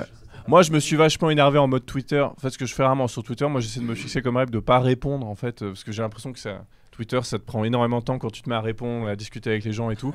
Donc moi, je fais mes trucs et je me casse. Bon, là, je l'ai pas fait. Et je pense qu'il y a ce truc de... Ouais, tu réagis épidermiquement quand t'es toi-même gay, etc. Que la question de la violence homophobe, c'est un truc qui te touche. Du coup, moi, j'ai tendance à être en mode... dès que j'ai l'impression que des gens relativisent, d'être en mode « Ah non, c'est pas possible, on peut pas relativiser ça, le terme soft est très très choquant, etc. » En fait, au fil de la discussion... la distinction violence individuelle, enfin au sens non organisé et organisé, elle se tient. C'est-à-dire, moi, j'entends tout à fait. Et moi, c'est toujours une réponse que je dis quand moi, on m'a toujours fait chier. J'y ai repensé récemment parce que à un moment je critiquais ce que le pape avait dit, genre c'est un péché machin, et j'ai vu qu'en fait toutes les réactions qu'on me mettait c'était genre ah bah qu'est-ce que tu dis aux musulmans, etc. Alors moi je parlais des catholiques et donc je me dis ouais il y a quand même une obsession là-dessus, hein, c'est sûr, et comme ce qu'explique Auria dans plein de trucs, un peu une espèce de volonté de domestication des banlieues par des questions progressistes. Mais ça c'est un truc que j'ai ayant pas du tout été confronté, moi je viens d'un milieu rural et tout, les n'ayant pas du tout expérimenté, c'est un truc que j'ai mis du temps à comprendre, et c'est surtout en vous lisant, en vous écoutant, hein, de fait. Hein. Moi je le voyais pas en fait, hein, donc t'en as une vision lointaine, tu te dis c'est cool de parler d'homophobie et de féminisme aux gens en fait. C'est vrai que évidemment à petit tu comprends, t'apprends des notions, le mot nationalisme, etc. Autant de trucs que je maîtrisais pas, et moi j'admets que c'est des questions sur lesquelles je me politise maintenant, mais c'est le cas quand tu t'es sur, enfin ouais, déjà quand tu viens d'un milieu rural, t'es pas du tout sensibilisé à ça. Hein. Moi je suis dans une région où les gens sont tous blancs et ça me frappe, en Charente-Maritime, vers Saintes. Ouais, on fait le marché à Saintes et en fait moi j'y vivais, j'y grandissais, je suis venu faire mes études à Paris, j'y ai vécu un moment et là on est retourné vivre. Ouais, je suis revenu vraiment dans le même hameau.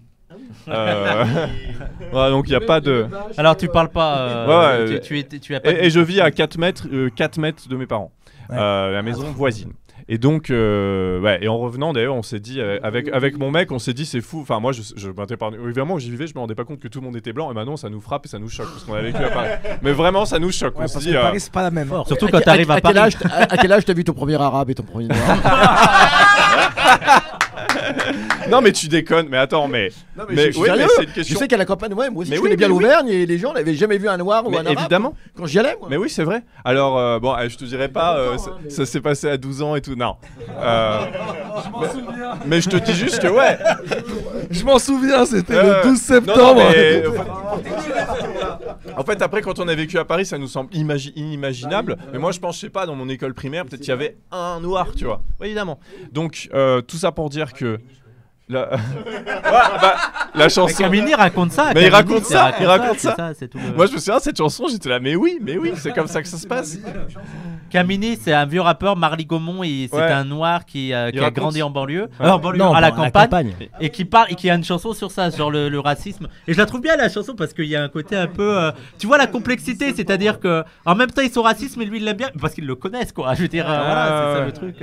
Et en plus, un truc qui nous fait vachement réfléchir avec mon mec, c'est que donc on est commerçant au marché. De fait, nos collègues, on va au marché. Et on fait de la revente de fermes environnantes, etc. Donc tous les samedis matins, voilà, c'est le gros marché, c'est hyper crevant, mais il y a tous les collègues et machin. Et il y a énormément de gens racistes. Bah oui, quand même. Hein. C'est un marché de petites villes et tout. Donc de mecs homophobes, j'imagine aussi. Ouais. Alors c'est un truc qu'on a pu gérer un peu dans le rapport de force, etc. Parce qu'il a fallu s'imposer en tant que couple de mecs. Bref. Mais d'ailleurs l'homophobie elle m'a moins marqué que. Enfin, les gens m'ont toujours dit ça devait être horrible la campagne homophobe, mais pas vraiment en fait. Scène de chasse en Bavière. Voilà. Mais non. Ouais. Non. D'accord. Non mais sérieusement. Scène de chasse en Bavière. Ah non mais sérieusement, c'est un film extraordinaire, un film allemand noir et blanc. Non mais sérieusement. Non mais qui traite de cette question comment de l'homophobie en Bavière. Imagine la Bavière. Hein. Non mais c'est un film qui est extraordinaire. Malheureusement on le voit plus jamais. Mais notez scène de chasse en Bavière. Un film en allemand en noir et blanc. Non il est sous-titré en français. Mais c'est un film allemand qui traite précisément cela dans les années 50-60 parce que ça pouvait être en Bavière. Non mais il est fabuleux ce film. Non mais sérieusement. Non mais tu vois sur le. Non notez-le quelque part scène de chasse en Bavière. Scène de chasse en Bavière. Scène de chasse en Bavière. Laissez-le finir s'il vous plaît parce qu'on arrive vers la fin. Laissez-le finir s'il vous plaît. Non, mais du coup, juste histoire d'homophobie, que je m'embrouille pas. En fait, tu parlais avec ton copain.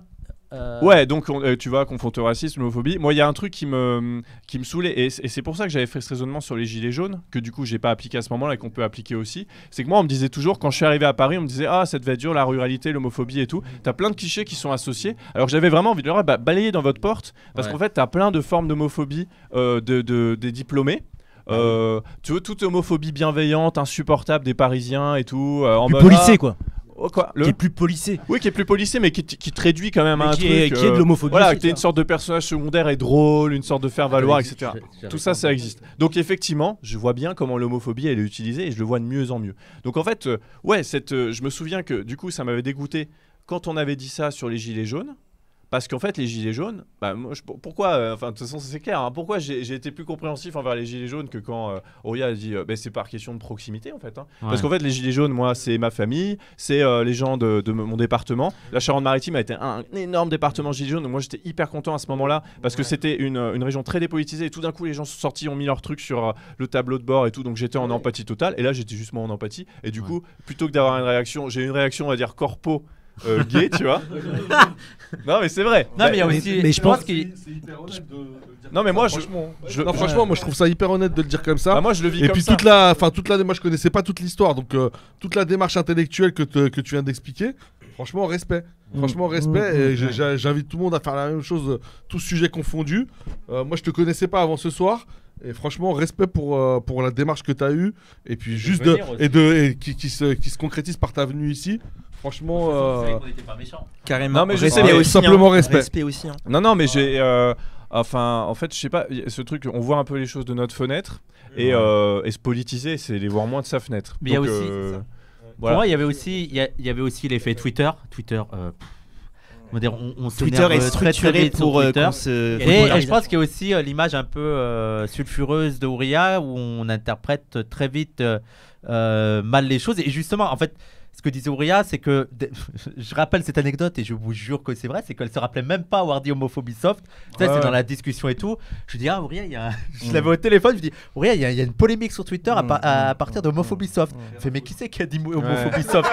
Non mais à la fin, qui c'est qui a dit homophobie soft? Je dis bah toi, moi j'ai dit ça. Non mais tu vois, c'était vraiment... tu vois là sur la réaction épidermique, je pense l'incompréhension et d'ailleurs ça a été expliqué depuis, c'est en fait l'idée qu'il y aura un truc qui ferait moins de mal que l'autre. Oui, et c'est pas du tout soft au sens de doux. Et du coup, tu vois, moi je sais que l'homophobie dans le milieu familial, c'est-à-dire vraiment à une échelle individuelle, ça peut détruire les gens. Non mais je veux dire tout autant que la manif pour tous, c'est des gens c'est pour ça des jeunes. En fait, souvent le tout est entremêlé, tu vois. Donc c'est pour ça que c'est un peu attendez, la même question sur le racisme en fait.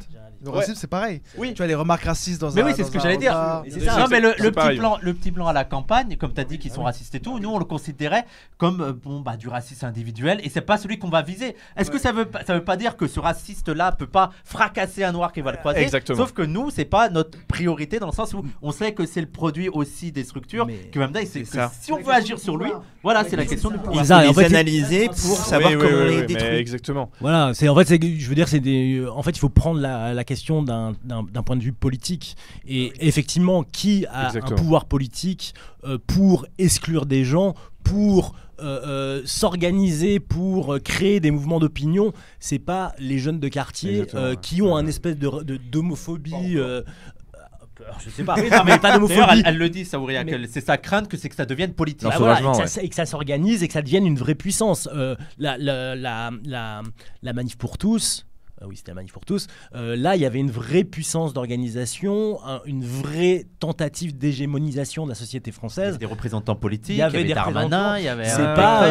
C'est pas Mohamed dans son quartier qui va avoir un espèce de truc viriliste comme ça, il va dire allez tapette ou je sais pas quoi. Ouais. Tu vois, et même pareil pour un petit blanc campagnard qui sera raciste de façon... mais quel pouvoir d'organisation?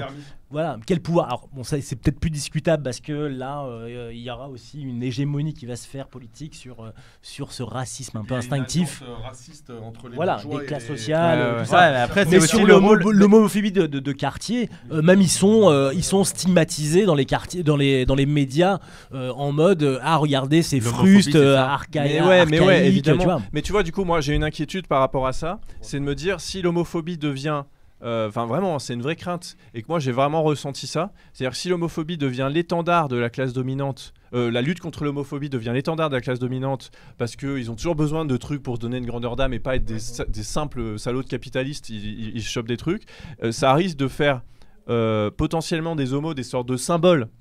Tu vois, de la bourgeoisie, et c'est déjà le cas. Moi, j'avais vécu comme ça. C'est-à-dire que moi, je me suis rendu compte que les homos visibles, par exemple, c'était que des bourges dans des secteurs et tout, et que les autres, ils étaient invisibles, voire invisibilisés. Les trottoirs multicolores dans le Marais. Ouais, tous ces trucs. De clownerie. Jean-Paul Gaultier, je sais pas, enfin, tu sais, tous ces types qui. Et moi, je détestais ça. Et moi, je sais que moi, ça me. Washing, ouais. Moi, je pense Chiappa sur le féminisme, c'est la même histoire. Ouais, et moi, je pense que ça doit heurter plein d'homos, tu vois, comme moi. Moi, en fait, j'avais un truc de classe, de genre, j'avais pas envie d'être gay. Comme plein de gens, hein. Mais aussi, enfin, maintenant je vois, au coup, c'était aussi pour des questions de classe, parce qu'en fait, les seuls modèles qui étaient érigés, qui étaient visibles, c'était des Parisiens bourgeois et tout, et moi, c'était pas mon univers. Mais c'est pour donc ça je voyais qu'on dit pas. Que le terme gay et le terme homosexuel n'est pas, veut dire, et ce que n'arrive pas à comprendre les gens dans notre critique, c'est que le terme n'est pas neutre et ne renvoie pas seulement à la sexualité de juste coucher avec des hommes. Non, mais ça, c'est qu'il y a une image aussi, que les gens ont une image, et c'est pour ça qu'il y a aussi un rejet sur certains qui disent parce que c'est pas seulement le fait d'être avec un homme, c'est aussi tout un cliché qu'il y a derrière. Mais moi je pense que du coup il y a du travail à faire sur c'est quoi être homo et prolo ou pas homo non bourgeois. Moi je pense qu'il y a beaucoup de travail à faire et ça m'intéresse quoi. Et oui non mais ce que tu dis ça rejoint beaucoup les bouquins d'Edouard Louis, c'est exactement ça. En finir avec Eddie Bellegueule, la violence des parents. On parle dans ton livre. La violence des parents que reçoit Eddie dans sa ruralité, enfin dans sa petite province vers c'est quoi, c'est en Picardie lui, à Amiens, ouais, banlieue d'Amiens, c'est aussi parce que les représentations, et d'ailleurs il se l'avoue lui-même à demi-mot à la fin du bouquin, les représentations homosexuelles qu'ont ses parents, c'est les rapports de l'ennemi, c'est les représentations de l'ennemi, c'est les mecs qui les ont fait, c'est les mecs qui ont tué son père au boulot et qui lui ont cassé le dos. Non mais c'est vrai. Et en fait à la fin, du coup il se rend compte que il y a la scène de fin du film où du coup il se retrouve en internat à Amiens parce que lui il arrive à s'élever socialement par le théâtre et il arrive dans ce bahut et en fait il y a un mec qui lui fait une remarque homophobe et il rit avec les autres alors qu'avant les prolos il l'aurait pas supporté parce qu'il y a aussi il s'est conditionné les représentations homosexuelles qu'il a eu lui-même pour se construire étaient aussi bourgeoises et c'est pour ça qu'il les prenait moins bien. Et je voulais ajouter aussi un autre point, c'est que on dit qui a le pouvoir, on disait qui a le pouvoir d'instituer une homophobie de manière hégémonique, mais qui l'a déjà fait, c'est la bourgeoisie. Qui a instauré l'homophobie dans les classes populaires, alors qu'avant les classes populaires étaient relativement tolérantes et même favorables à ce genre de pratique, c'est la bourgeoisie parce qu'il fallait reproduire la force de travail. Oui, parce qu'il faut reproduire la force de travail. Il faut que les familles d'ouvriers reproduisent des ouvriers sains. Ouais, on va approcher de la fin. Tu voulais ajouter un point là, Romain, vite fait?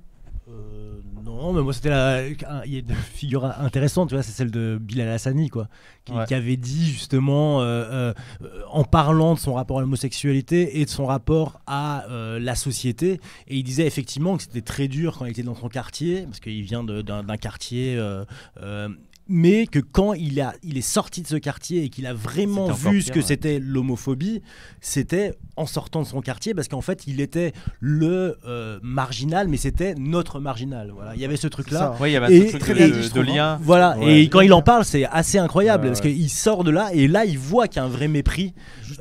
J'étais leur bizarre. Ça, tous ceux qui ont grandi dans un quartier, ils connaissent tous, il n'y a aucun mépris dans ce que je vais dire, mais c'est le deb du quartier, tu vois. C'est dans pratiquement tous les quartiers, on a eu des figures comme ça, et en fait, effectivement, peut-être il y avait une forme de... des fois déraillé, mais il pouvait y avoir aussi, je dis pas que c'est une règle, hein, mais il pouvait y avoir aussi une forme de protection. Tu vois, c'était très très ambivalent. Il y a la forme de protection. Il y a aussi, moi, ce qui m'énerve, c'est un peu le côté chien battu qui ne peut pas se défendre. Et moi je prends souvent l'exemple de quand j'étais animateur, quand j'étais au centre social, on avait un animateur que tout le monde savait qu'il était homo. Et il était trop fort en fait, parce que il savait qu'on savait, il savait que les gens savaient. Donc déjà il avait la protection beaucoup des autres meufs du quartier. Donc il y a aussi la solidarité entre les femmes et les homos dans les quartiers et tout. Et aussi ils savaient nous mettre mal à l'aise et ils savaient imposer le respect. Et c'est pas, en fait, ils se rendent pas compte que c'est pas seulement par la force en fait que tu peux imposer le respect. T'as par la tchatch, t'as par le mettre mal à l'aise, t'as par la blague, t'as par. Et donc il faut pas aussi se dire que c'est que des rapport bébés, actif, passif, voilà. la pauvre petite chose, le rapport paternaliste des institutions. une espèce de c'est victimisation Après voilà, bon, ça pose des questions. Tu vois, moi j'ai l'impression d'avoir fait ça avec mon mec, que nous on s'est imposé, qu'on est un peu dans un rapport de force, qu'on joue sur l'humour et qu'on a réussi à faire notre place comme ça.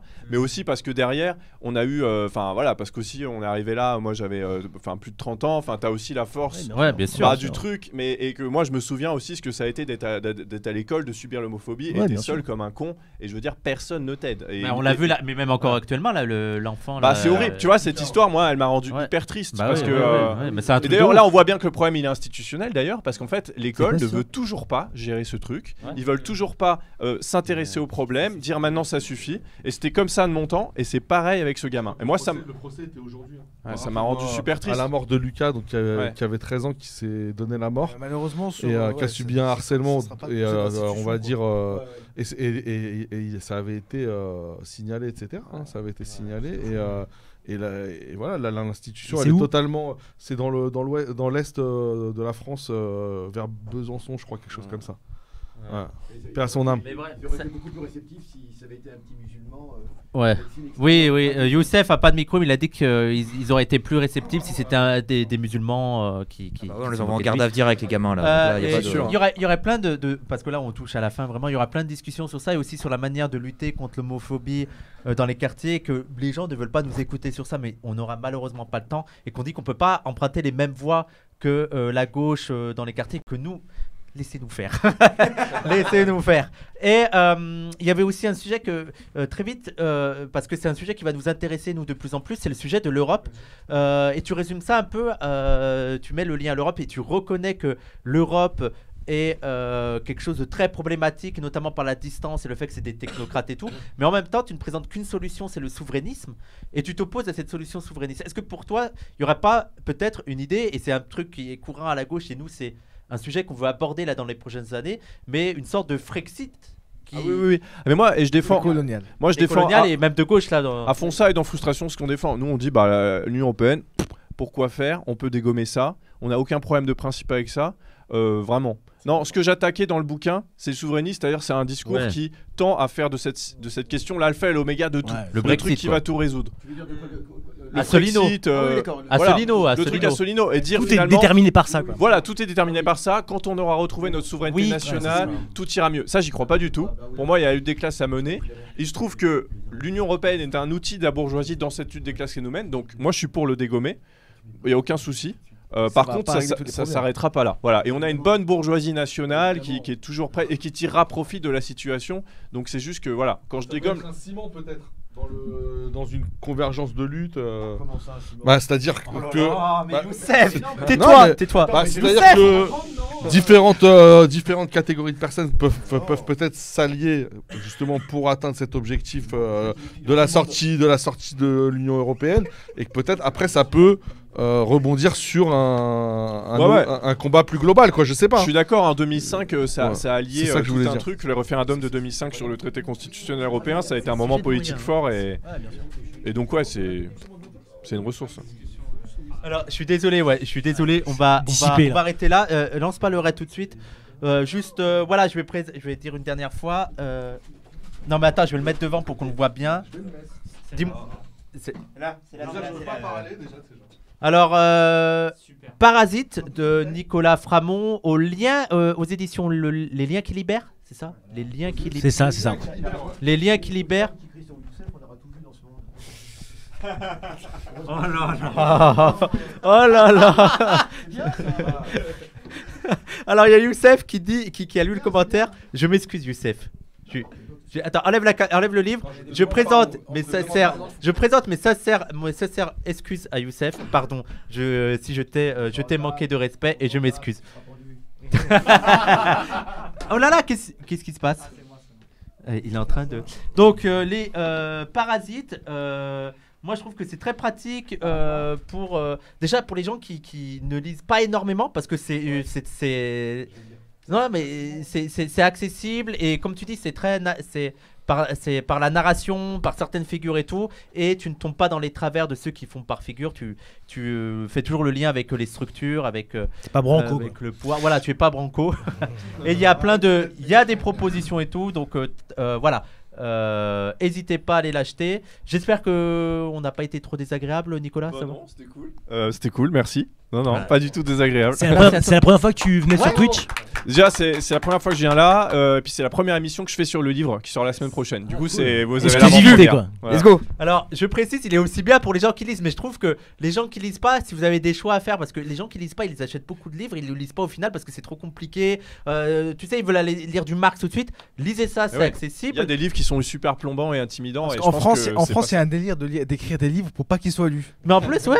Non, mais en plus, je veux dire, les gens, c'est même pas méprisant ce que je dis. Pour moi, il faut dire, si on pense que c'était que par le livre, les livres chiants qu'on diffuserait le savoir, on ferait pas des vidéos comme ça, on ferait pas des vidéos YouTube. Nous, il faut faire tous les formats. Et justement, moi, je trouve que c'est très bien parce qu'en plus, ça permet aux gens de donner des outils quand, voilà, il y a des formules comme ça, les capitalistes nous volent, et de répondre aussi à certains discours hégémoniques. Créer des emplois, voilà. il répond par exemple. Voilà, sur la création des emplois, tout ça, elle est essentielle, la bourgeoisie et tout, donc c'est très utile.